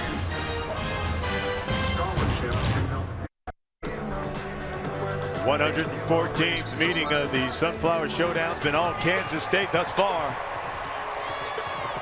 Coming up next, 18th ranked West Virginia takes on Iowa State on FS1. Then tonight on Fox, Cepho Lufau. 9th ranked Colorado Buffaloes look to win the Pac-12 South. They battle Troy Williams. 22nd ranked Utah Utes. Coverage begins 7 Eastern. To watch it live on Fox Sports Go. Keon Kenner, he's in motion. Carter Stanley. Back to pass, going downfield. Quiviante Gonzalez, he's got it. And he's going all the way. He cuts back. Touchdown, Kansas. 95 yards for the Jayhawks.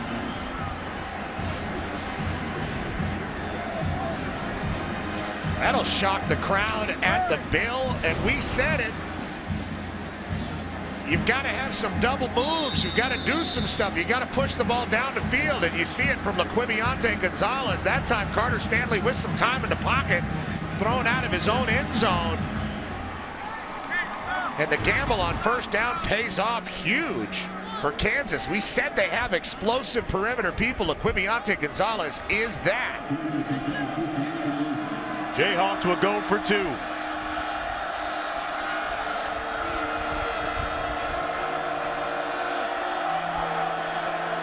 Direct snap, to Sims. He usually throws out of this, and he's going to look. Keeps it, and he's stopped short. Oof. Good effort by Steven Sims Jr. David Beatty wanted him to throw the ball. He reversed his field there.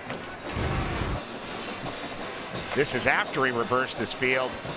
That little fake with the ball might have cost him the touchdown. At a certain point, I wanted him to tuck it and go for the goal a little sooner.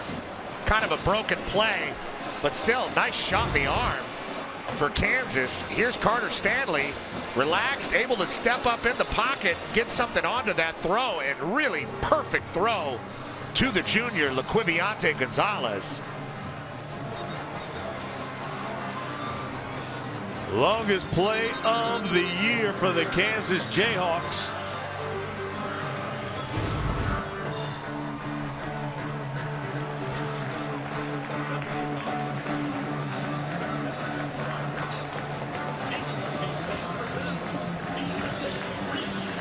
Third touchdown of the season for Gonzalez. He caught a 67-yard TD pass earlier this year.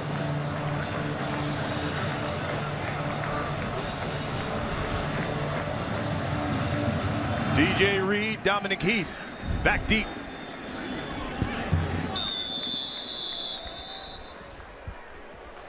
Well, let's see if this fires up that Kansas defense.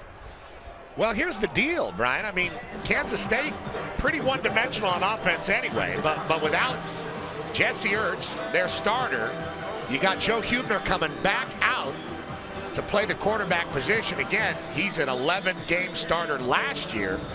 Gave way to Ertz this year. He's had a great year as a dual threat. Alex Delton has been playing most of the third quarter and running the ball most of the third quarter. Let's see what Huebner can do. And Jesse Ertz got injured on the first play of the season last year and went out. Here comes Barnes again. And pushed out of bounds at the 40-yard line by Keith Lonecker. 15-yard pickup by Barnes.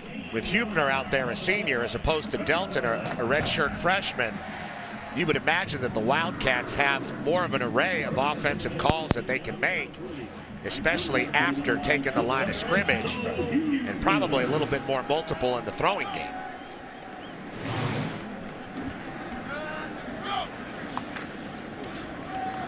Barnes. 4-yard pickup. Keith Lonecker again. Take a look at what Wildcats have done. Just one pass here so far in the second half. And that was an incomplete screen.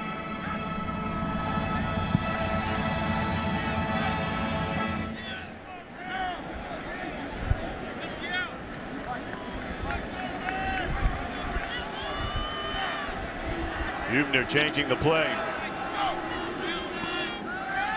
He's looking up top, and he's got a man. It's Pringle. Byron Pringle. And it looks like he's a little injured.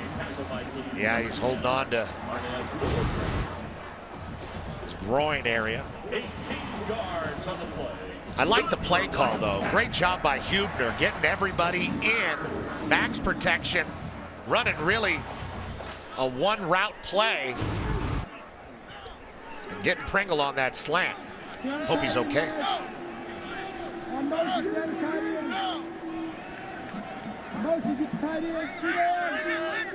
4 seconds on the play clock. Barnes, the carry. Spins, and he is hit hard. 9 yards on the pickup. Mike Lee finishes it up. Who do you think hit him hard? Man. Mike Lee. Barnes is still having nightmares about that play in the first half. And these are both very good tackling safeties for Kansas's defense. Fish Smithson, the senior, and the freshman, Mike Lee.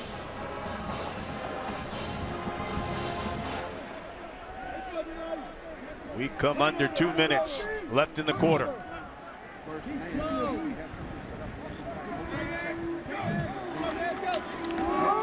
Barnes, the carry again, right side, 20,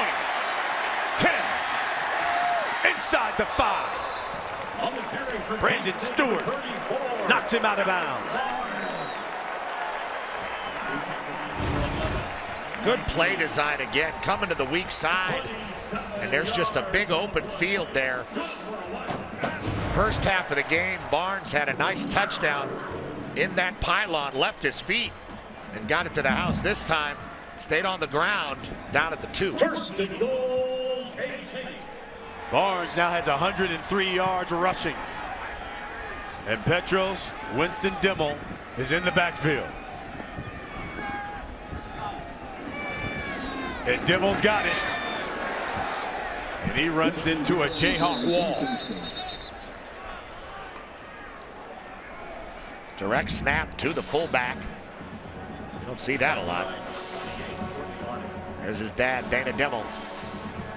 Offensive coordinator, head coach in Wyoming from 97 to 99, and Houston from 2000 to 02. Now he has his son playing fullback for him, and his son is a heck of a fullback.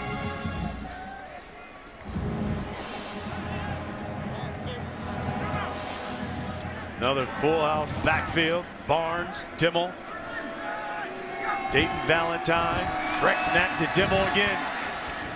Maybe a yard. Well, this Dimmel cat formation, for lack of a better term, with the fullback playing the quarterback position, has not paid dividends on the last couple plays. There you see him getting the direct snap and just trying to plow through. Too much traffic in there.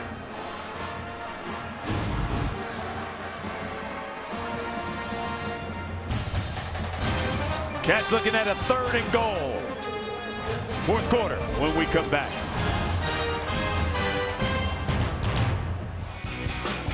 Kansas State up 27-9 as we take a look at how they've gotten to this point. 3rd and goal. See if Dimmel got in.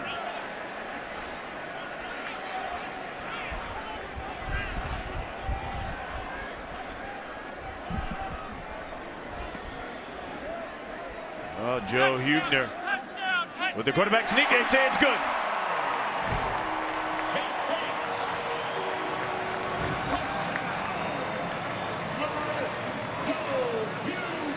Good answer by the Wildcats. Methodical drive. Mostly run.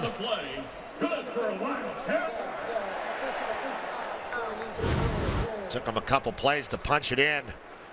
This time they abandoned the Wildcat with the fullback Winston Dimmel. Just go with the quarterback under center for a conventional quarterback sneak. Dimmel got a good shot at the back of Huebner, pushing him in. And that's Alex Barnes shaken up again down on the field. So the Wildcats go 75 yards in 8 plays. Took them 4 minutes and 27 seconds to do it, but they respond after that big play by Kansas.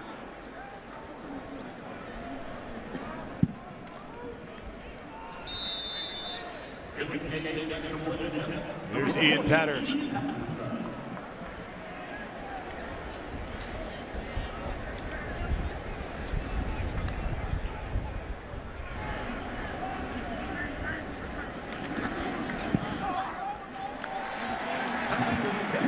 And it's good.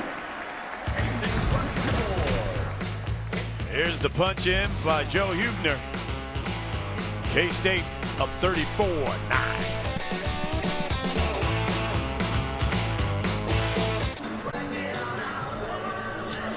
Joe Huebner going in from a yard out. K-State up 34-9. Coach Snyder looking for career win number 200. Hey, next weekend the Pac-12 Big Ten championships are only on Fox. Starts Friday with the Pac-12 championship coverage beginning at 8 p.m. Eastern, and then next Saturday it's the Big Ten championship coverage begins there 7 p.m. Eastern, all on Fox, or you can watch it live on Fox Sports Go. Keon Kenner back deep for the Jayhawks. Mitch Lockbeeler kick things off. K-State rolled up 283 yards now on the ground. Alex Barnes has 103 of those yards, and Jesse Ertz has 110. Now Carter Stanley and that Jayhawk offense hit the field again last time they were on. He threw a 95-yard touchdown strike to Laquiviante Gonzalez. Third longest passing play in Jayhawk history.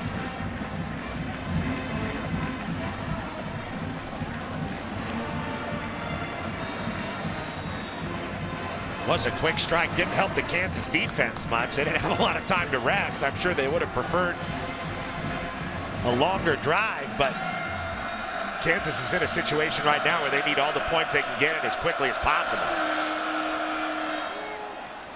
And that's complete to Shaquem Barbell.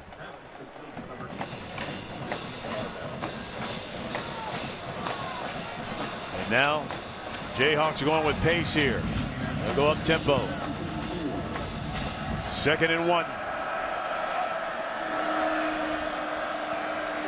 Stanley eluding the rush.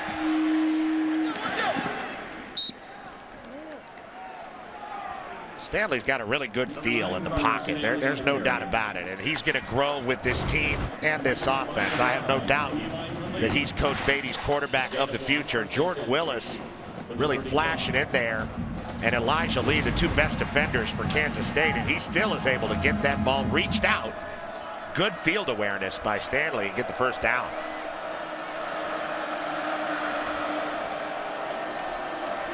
Stanley across the middle, and he had Barbell wide open, but it was low and behind him.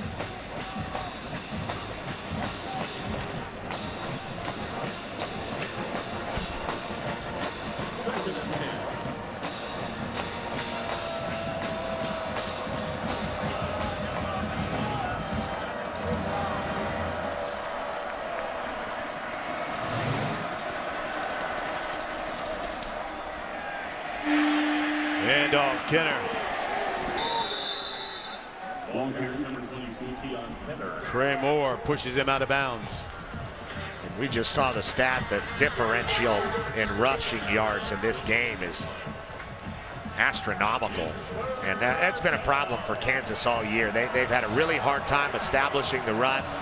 They have good receivers that they can get the ball out to, but the run game not being there and the offensive line really underperforming has caused a lot of trouble for them and led to a lot of inconsistency on offense. 3rd down. Stanley flushed out of the pocket. He takes off. He's maybe about a yard short of a first down.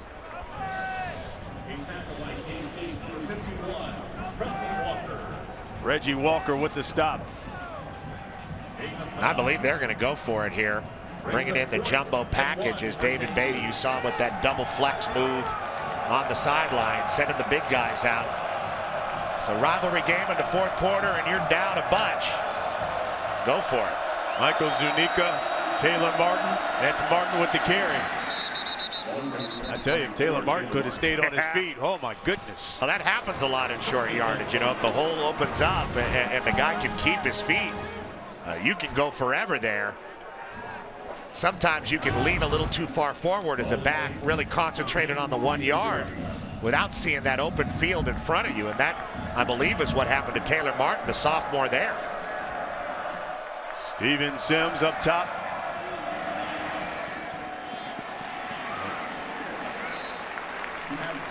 Makes the catch. Short pickup, maybe a yard. Michael Moore with the stop. Moore's had 58 tackles coming into this game on the year, and that's only good for 2nd on the team behind Elijah Lee coming into this one. Really active defenders for the Wildcats. Impressive to watch. #1 defense in the Big 12. Stanley looking deep. Caught.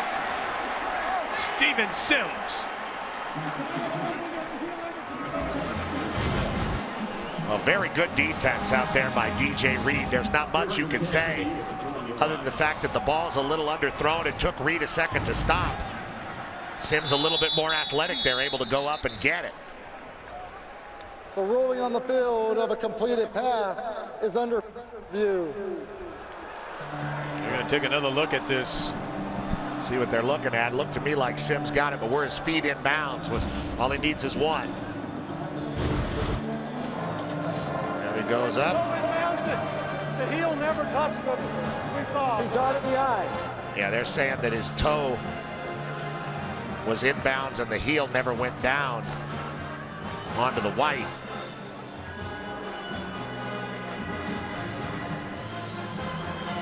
Great body control by Sims just to come down with it.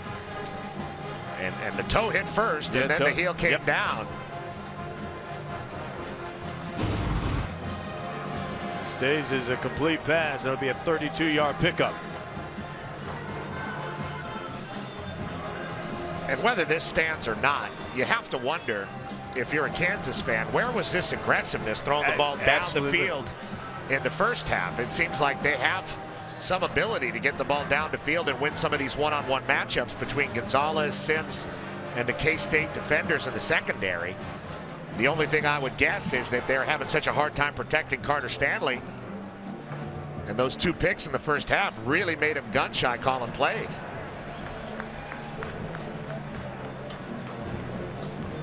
You know, Dave Beatty had talked to us about how he had seen progress in practice, and that's why he was so happy, he said, with that Texas win. But he was very honest with us. He said, listen, if we don't come out here and perform today, that means nothing. And, you know, the toe is down. There's no doubt about it. But the heel does come down out of bounds. I think they might have to overturn this. He's trying with everything he can to keep that toe up. Let's see what Reggie Smith says. They're going to leave it. The ruling on the field stands. First down. There you go. They're going to leave it because they just couldn't tell. And I guess they felt good enough about the toe that the heel didn't matter.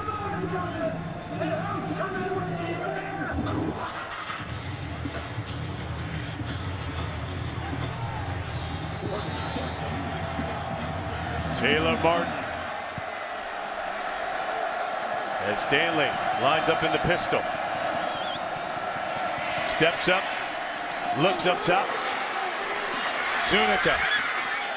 Inside the 5, knocked out of bounds at about the 3-yard line. Play by Carter, working his progression, moving in the pocket, making a really athletic jump throw over to the H-back type, Michael Zuniga. Ben Johnson not available the last 3 games, the usual tight end for the Jayhawks. Zuniga's open again. Touchdown, Kansas.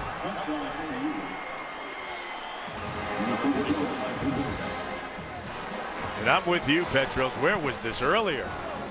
Well, you know, sometimes the complexion of a game changes as you get into the fourth quarter, too, and things you were able to do offensively when the game was still in hand, you're not able to do in the second half. But I agree with you. I think Kansas should have been a little freer after that first series with their play calling, but 2 interceptions will tighten you up a little bit.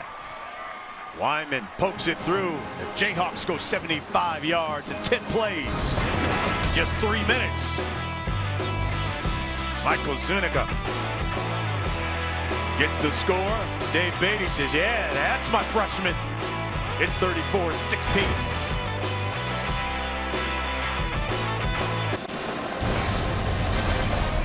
FS1 College Football is sponsored by Jared, the Galleria of Jewelers. Jayhawks go 75 yards, 3 minutes and 27 seconds, 10 plays. How about the freshman, though? 6 of 7 the last couple of drives. Opening up a little bit on the offensive side for Kansas. Maybe a little late. Oh, they go onside kick. It's a loose ball. And the Jayhawks come up with it. Oh, those tricky Jayhawks. And here comes the freshman Carter Stanley again. Nice job. The kickoff was muffed by the receiving team, recovered by the kicking team. First down, Kansas. If it doesn't go 10 yards, it doesn't matter.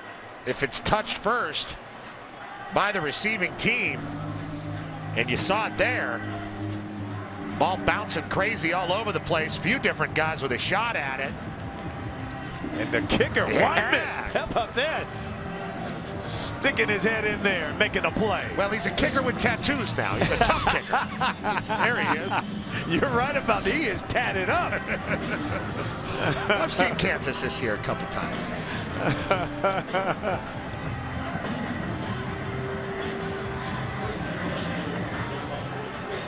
He's a senior as well. So here comes the Jayhawks, and Stanley's had the hot hand. Bill Snyder not going to like those special teams mistakes.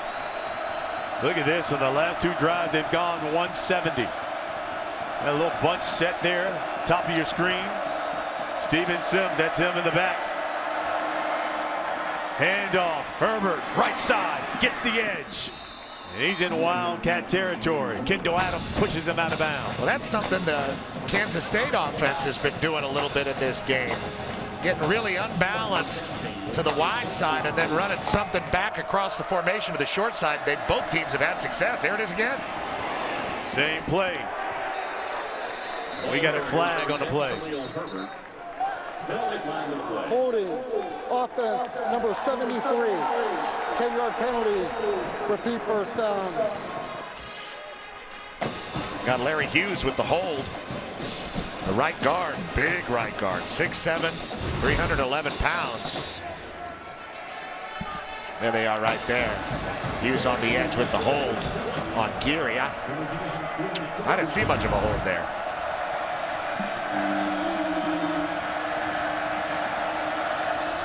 Stanley. That's complete. Shaquem Barbell. Barbell with a couple catches here down the stretch. Good job snatching that one out of the air.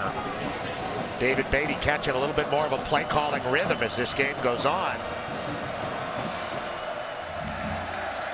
5 wide now for Kansas. Under pressure.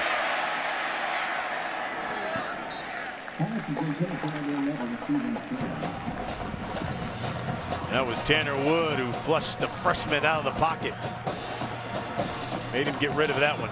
3rd and 13 now for the Jayhawks. I would say the one thing I'm most impressed with Stanley in this game so far, as he is the quarterback of the future for Kansas, is the live arm and then the ability to move in the pocket. He's done a good job. This is a really good pass rushing Wildcat team. Crowd's into it. Ooh, and that rush got him. Elijah Leak came out of nowhere. He put a lick on the freshman. Yeah, they weren't having it anymore. They just brought the house. Both edges came on the blitz. And Elijah Lee's the guy that gets home first. And if you're going to stand back there and throw the ball and start racking up yards, they're going to make you pay for it. And that's what they did right there. 4th and long, and KU's going to go.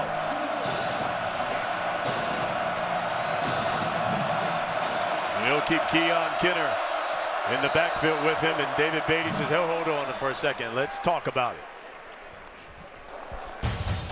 Kansas calls it 10:27 left in this football game. Kansas State up 34-16.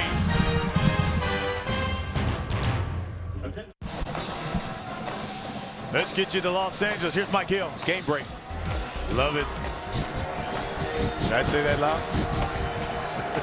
4th and 13 for the Jayhawks.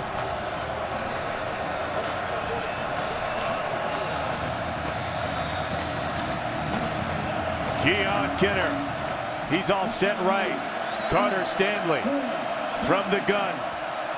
Steven Sims in the slot, pressure, throws it, no one home. Wildcats step up and will take over. Great defensive call by the coordinator, Tom Hayes. David Beatty saw that blitz twice. And a late flag. Again. The quarterback made it outside. Well, they're talking about maybe an intentional grounding here. But Kansas is off the field anyway. It's the same blitz that was run on third down. Intentional grounding. The pass made it back to the line of scrimmage. First down. All right.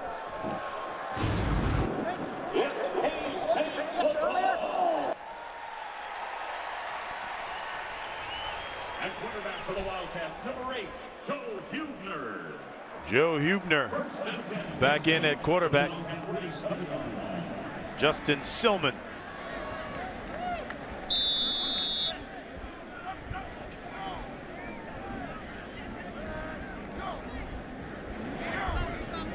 He's got trips. Top of your screen. Hand off Silman. Left side. He's into Jayhawk territory. Fish Smithson pushes him out of bounds. 6-yard pickup.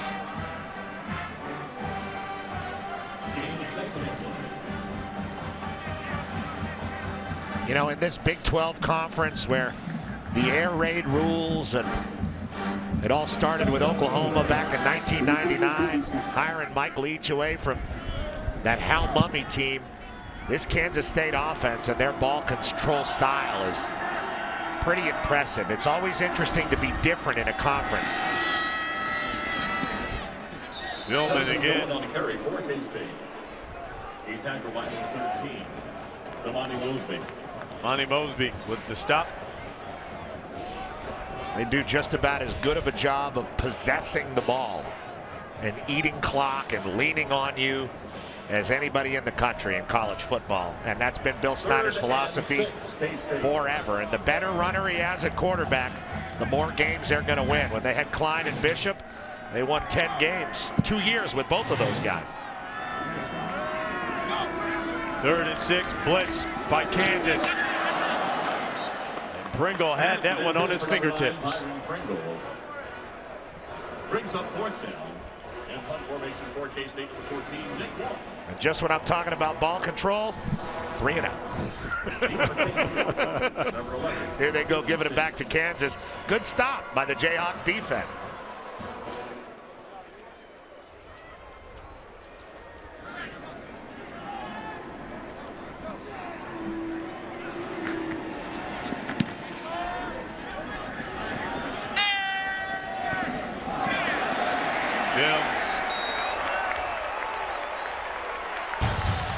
Off of the fair catch, it's down at the 3.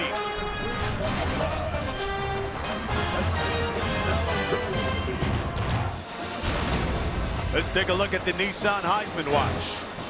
Well, these are my guys. Not that it matters. Baker Mayfield, I've loved him since those early couple losses. Peppers is going to pull it out. You'll see in the shoe. Sam Darnold, I'm putting him on there. Why not Sam Darnold? He's the best quarterback in the country right now, other than Lamar Jackson, who I left off because everybody's talking about him too much. And what about my guy Pumphrey down there in San Diego State, putting up big yards? Showing those Trojan colors you are. Hey, that's an exciting player. And Sam Darnold's going to be the first pick in the draft next year. And that's a team right now no one wants to play. Back to pass, Stanley. That's complete, Tyler Patrick. Oh, if he could have broke free. Good stop by Kendall Adams. There he is on the little route combination. Doing a good job of coming open, and Stanley's got good timing. Yep, 19-yard pickup. Again, Stanley tried to flip that one to Keon Kenner. Pass is intended for number 22. Trey Dishon all over poor Carter Stanley. He has not had an easy time of it. A lot of pressure on him, and he expects it, but hasn't had happy feet. He just reacts pretty well to the pressure in the game. You see the roll up on his leg. He's back up. They make him tough out of Vero Beach, Florida. Dodgertown. Yep. Hitter spins. Still on his feet. Pickup of a couple.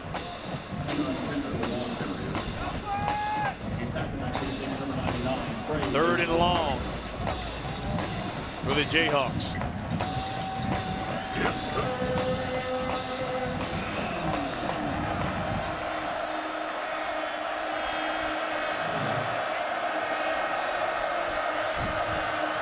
2 of 11. Flags down. Stanley takes off. He's got a first down and more. Down the sideline. Inside Wildcat territory. The 40-yard line. 36-yard pickup by the freshman.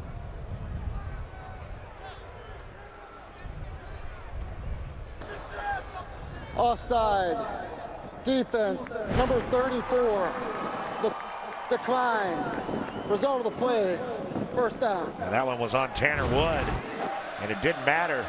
Look at Carter Stanley immediately recognizing the pressure from Jordan Willis and taking off. And instead of sliding, just making a decision to take it to the sideline and keep going. Productive run. Showing us a lot here in the second half. Blitz again. Elijah Lee. He had Sims coming across the middle. Nice job by Kenner. The senior playing in his last game, picking up the blitz. Sims came open, but Carter Stanley tried to throw that ball the sidearm style, just couldn't get it there.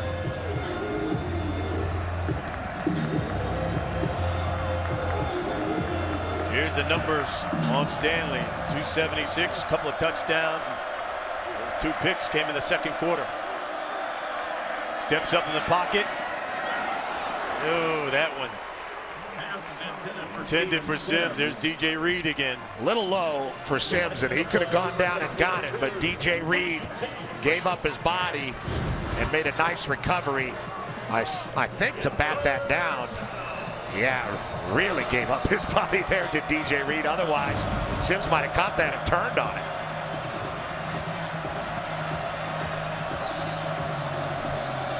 Another third down. Last time, Stanley escaped for 30 yards. This one to Gonzalez. He dives for the first down. Number 1, LaQuiviante Gonzalez. Very dangerous player underneath. LaQuiviante Gonzalez. First and 10 KU from the 30. Explosive, shifty with the ball, good at breaking tackles.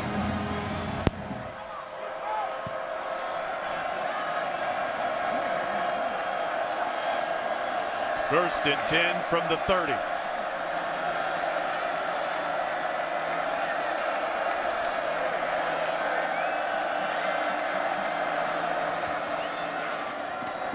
That one's complete. Gonzalez again. 8-yard pickup. And unless they pressure Carter Stanley, he's going to find people, and he's going to pick you apart. I'm more and more impressed with Carter Stanley as the game goes on, as he gets more experience. As the Kansas starter, you wonder what would have been had they started the season off with him. Out of the pocket. Jordan Willis there. Hits him as he was trying to throw that one. Well, you keep dropping back, you keep giving that guy, Jordan Willis, more and more opportunities. We had a really nice meeting with him last night. Soft-spoken guy, interesting guy, very thoughtful. Loves playing here. He's gotten better and better every year and loves bringing along young defenders with him. And he said, hey, the future's bright. He said, oh, these guys are going to be really good next season. Future's bright for him, too. Yeah, absolutely. They'll be playing on Sunday. Prior to the snap, Kansas State calls their first timeout of the half. 30 seconds.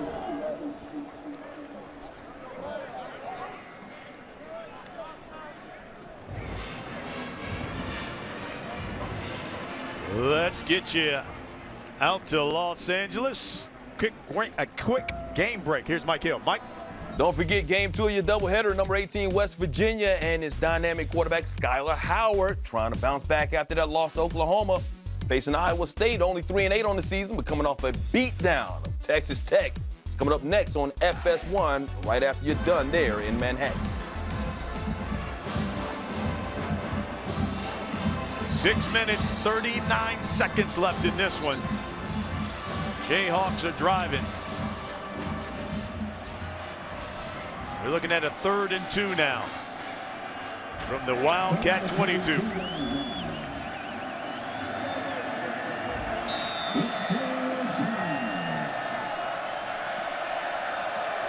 Barbell Gonzalez at the bottom of your screen. Oh, we had movement all over the place.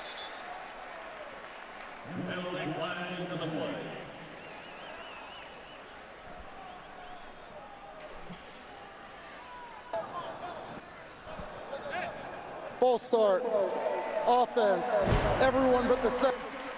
3rd down. That narrows it down. Everyone but the center. Well, that means everybody knew the count but the center.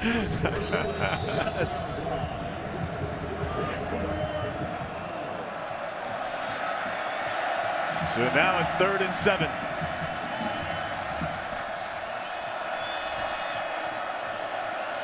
The center's got to be the guy that knows the count. I'm with you.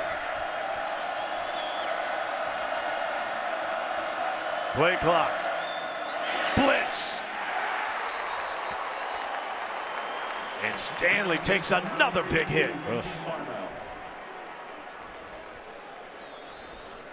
Well, he's showing us some flashes here in the second half, but he's paying for it as well. That time Moore comes right through the B gap and puts a lick on her.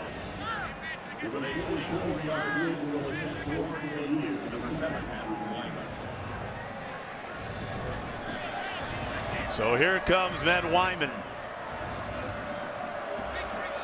44 yards. And that is money.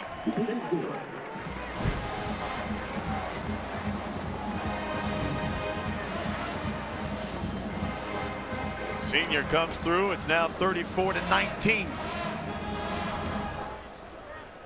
Hey, you know, listen, you talked about this freshman. I mean, it was a rocky first half for him in the first half, especially the 2 interceptions. They came back to back. Donnie starts with this pick 6, goes 39 yards. Yeah, they forces it in there, gets it batted up.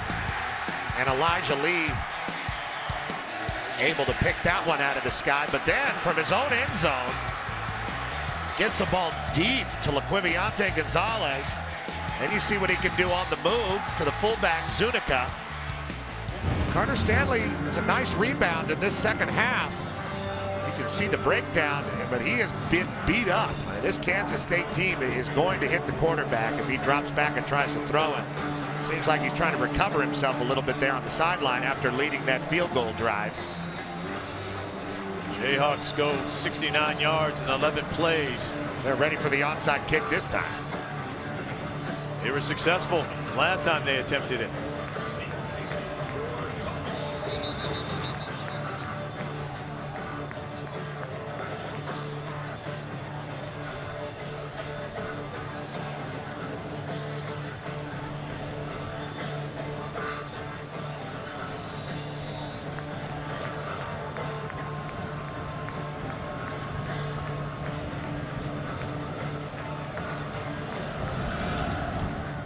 Wyman to kick it away.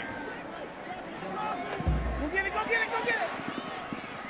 He gets it and runs out of bounds at the 12. Let's get you to Los Angeles. Mike Hill, what do you got? Hey, I'm just trying to introduce some new players to people, that's all. I don't even have a vote anyway.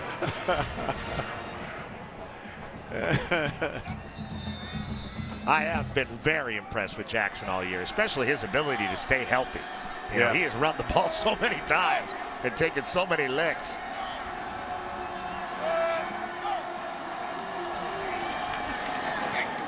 How about this? 40 down the sideline.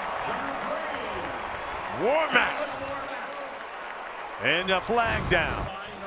That's Dalvin Warmack running that zone play up underneath the tight end Valentine. Flag down at the end of the play.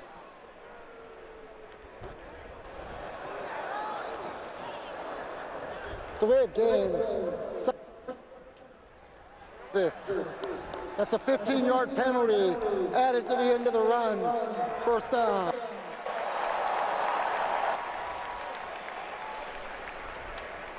Felt like the sideline was a little too crowded there.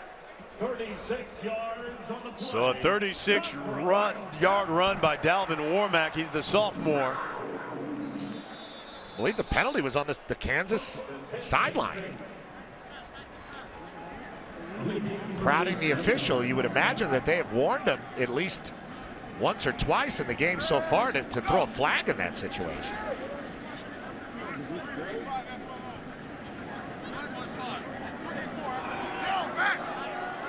Play clock now at 2. Hubner keeps it. He's tried to get through a crease. Fish Smithson brings him down. Well done by Smithson to stay with the play and end up making it, because there was nobody between Hubner and the sticks, at least. If Smithson wasn't able to make that tackle, he's playing in his last game. What a career he's put together at Kansas.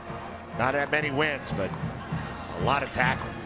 Coming off that Texas win, how far away is Kansas? Talking about coming back and rebuilding the program. Well, you know, I think just this year with the defensive front playing a lot better than they have, and now you see Carter Stanley starting to come. You know, I don't think they're that far. Are they a bowl team next year? I don't know. I mean, this year, to start out the year, I said, well, I think Colorado. Colorado's came out of nowhere. If things kind of fall in, and they were a bottom feeder in the Pac-12 upon entering it, and I said, I think Colorado, if some things fall the right way for them, they'll have an opportunity to play in a bowl game. Well, now look at them. They're playing for the Pac-12 South tonight on Fox. So it's very interesting to see the way these things play out. But I could see Kansas making at least some kind of improvement next year. I expect them to put together a few more wins at least. Hubner, all kinds of time. Flag down. Passes complete to Deontay Burton.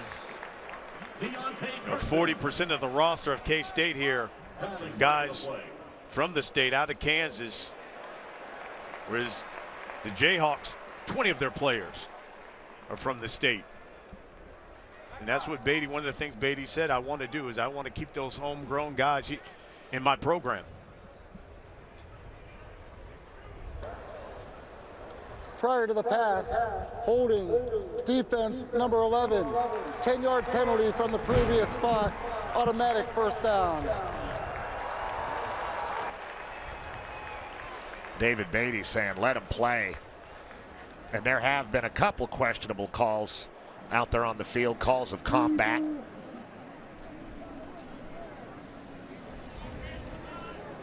Mike Lee saying, all I did was push a shoulder. Come on. Brian Custer, Petros Papadakis. We're in Manhattan. It's Kansas State. 4 minutes away, and Bill Snyder from career victory number 200.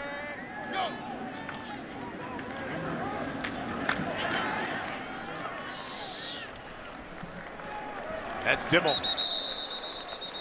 Ball carries number 38, Winston Dimmel. 5 yards on the pickup. You know, this is his 25th season now at K-State. He's got 160 more wins than any other Wildcat win. And listen, if he wins this and gets to number 200, he'd be just the 3rd active coach with 200 wins. You see there, Brian Kelly, Nick Saban. Bill Snyder will be right there at number 200. And you know, it doesn't mean much to him individually, but I think it means everything to everybody else around him. Those players. Dimmel again. Number 38, Winston Dimmel. See what he's done in his career in Kansas State, just basically creating the football team here, creating the personality, and creating an environment for players to develop and grow, and not just players, Kansas assistant coaches. Calls their first time out of the half. 30 seconds. course, the stadium named after him. He's already inducted into the College Football Hall of Fame. That came last December. Correct. He's just the fourth active coach Second timeout of the half. to have that happen. He's got a statue outside. You think he approved the statue before they put it up? Like, took a look at it, made sure he liked it, looked it right in the face? You know, you wonder about that. You know, the one thing I love about coming here and talking to some of those players, or those, basically what he adheres to when you come to Kansas State, those 16 goals that he has. There it is. Pretty good likeness, I think. They got the glasses right. He has 16 goals for success for his players. It starts with commitment, ends with responsibility. Hubner keeps it. Fumble! Loose. It's plucked out of there.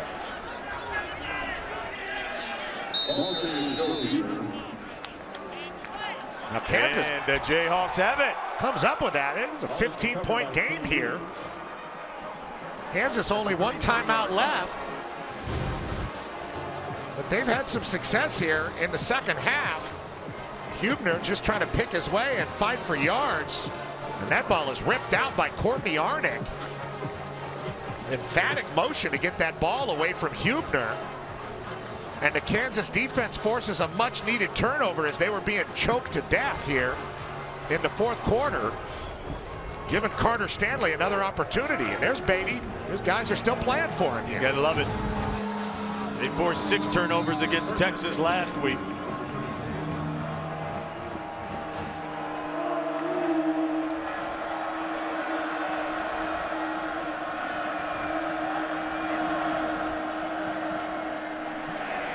Stanley to Gonzalez.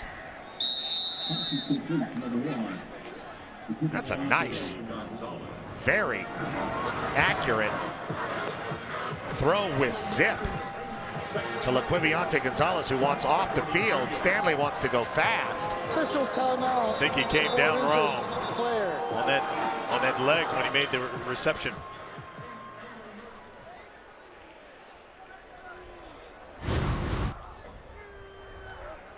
Look at Stanley stepping into that and getting it out there from the opposite hash into the hands of Gonzalez, who seems like he slipped down on that ankle. Left foot. Watch that left foot. Yep. Oh.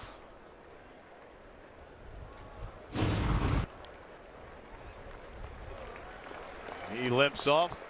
Let's get you right out to Los Angeles. Get a quick game break. Mike Hill.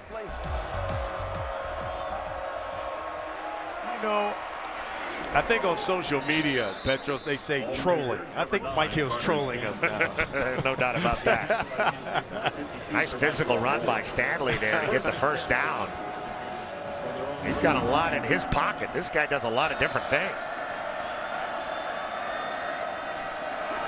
2 minutes left in his game. He lost the football. Loose. And it's the Wildcats who come up with it. Trey Deshawn. And look at, they've got to help Stanley up. Yeah, he's in pain. He's taking a lot of hits here in the fourth and third quarter. Stanley gets the ball stripped.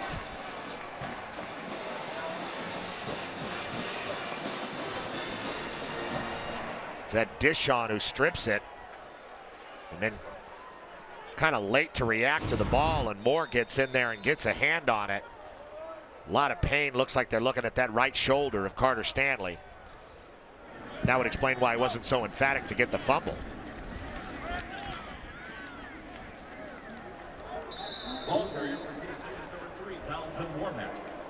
Dalvin Warmack with the carry, picks up a yard. Kansas calls their final timeout of the game. 30 seconds. It'll be a full timeout. So Bill Snyder and those Wildcats will have one more after this. TCU coming up. For Bill Snyder here, He's on his way to his 21st win over the Jayhawks in 25 tries. And you think about the way this season started against Stanford, and now that they've turned it around, they have a chance to win maybe 9 games. And that's some of the philosophy of the Bill Snyder family tradition. Walk-ons, they have a lot of them. They develop them. They develop junior college talent, but they have to come and fall in line with the guys that have been here. Maximize performance. They do a great job here with everything, and it's just a different vibe. You go into their building, and not that it's better or worse than anybody else's, but it's his, and he keeps the vibe exactly the way he wants it. Everybody lives within the structure, and they strive with it. You hit it right on the head. Everything is structure, it seems like, here in Manhattan. And that's not always easy, you know, for 18, 19-year-old guys, but the old guys bring along the young guys, and they've really created something special here in the Little Apple. 2nd and 9, Hubner pitches it. Warmack, right side.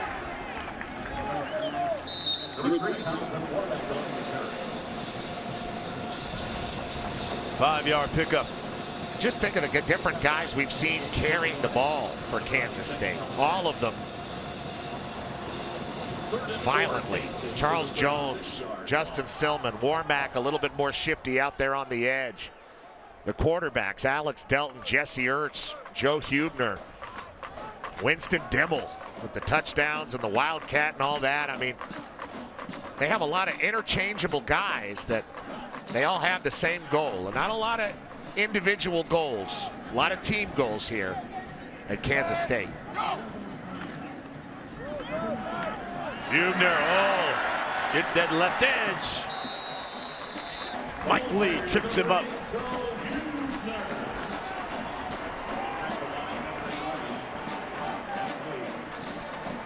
That guy's got a great future playing in Lawrence.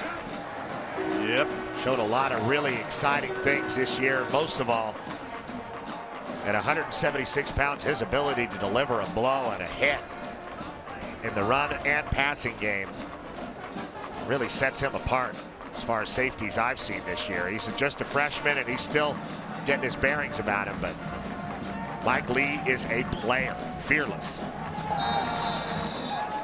Kansas State calls their 2nd timeout of the half. 30 seconds. Bill Snyder is about 30 seconds away from career victory number 200. Be the 26th FBS coach. 200 career victories, and be just the 11th coach to have 200 wins at one school. And look, the Stooper's right there at 188. Yeah, he's been doing it a long time too.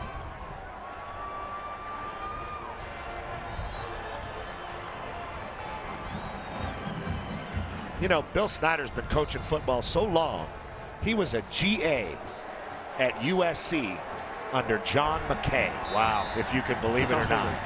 Can you imagine Bill Snyder walking around Los Angeles? His hair wasn't great.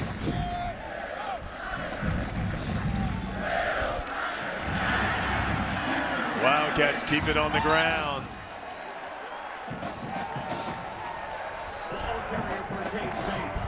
Ten-yard pickup.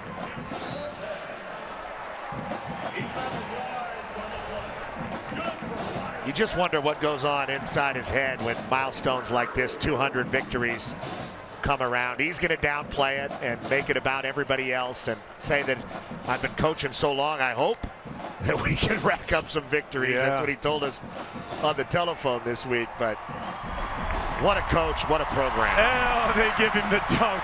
There's a smile. Zeke gets number 200. His 8th straight victory over KU.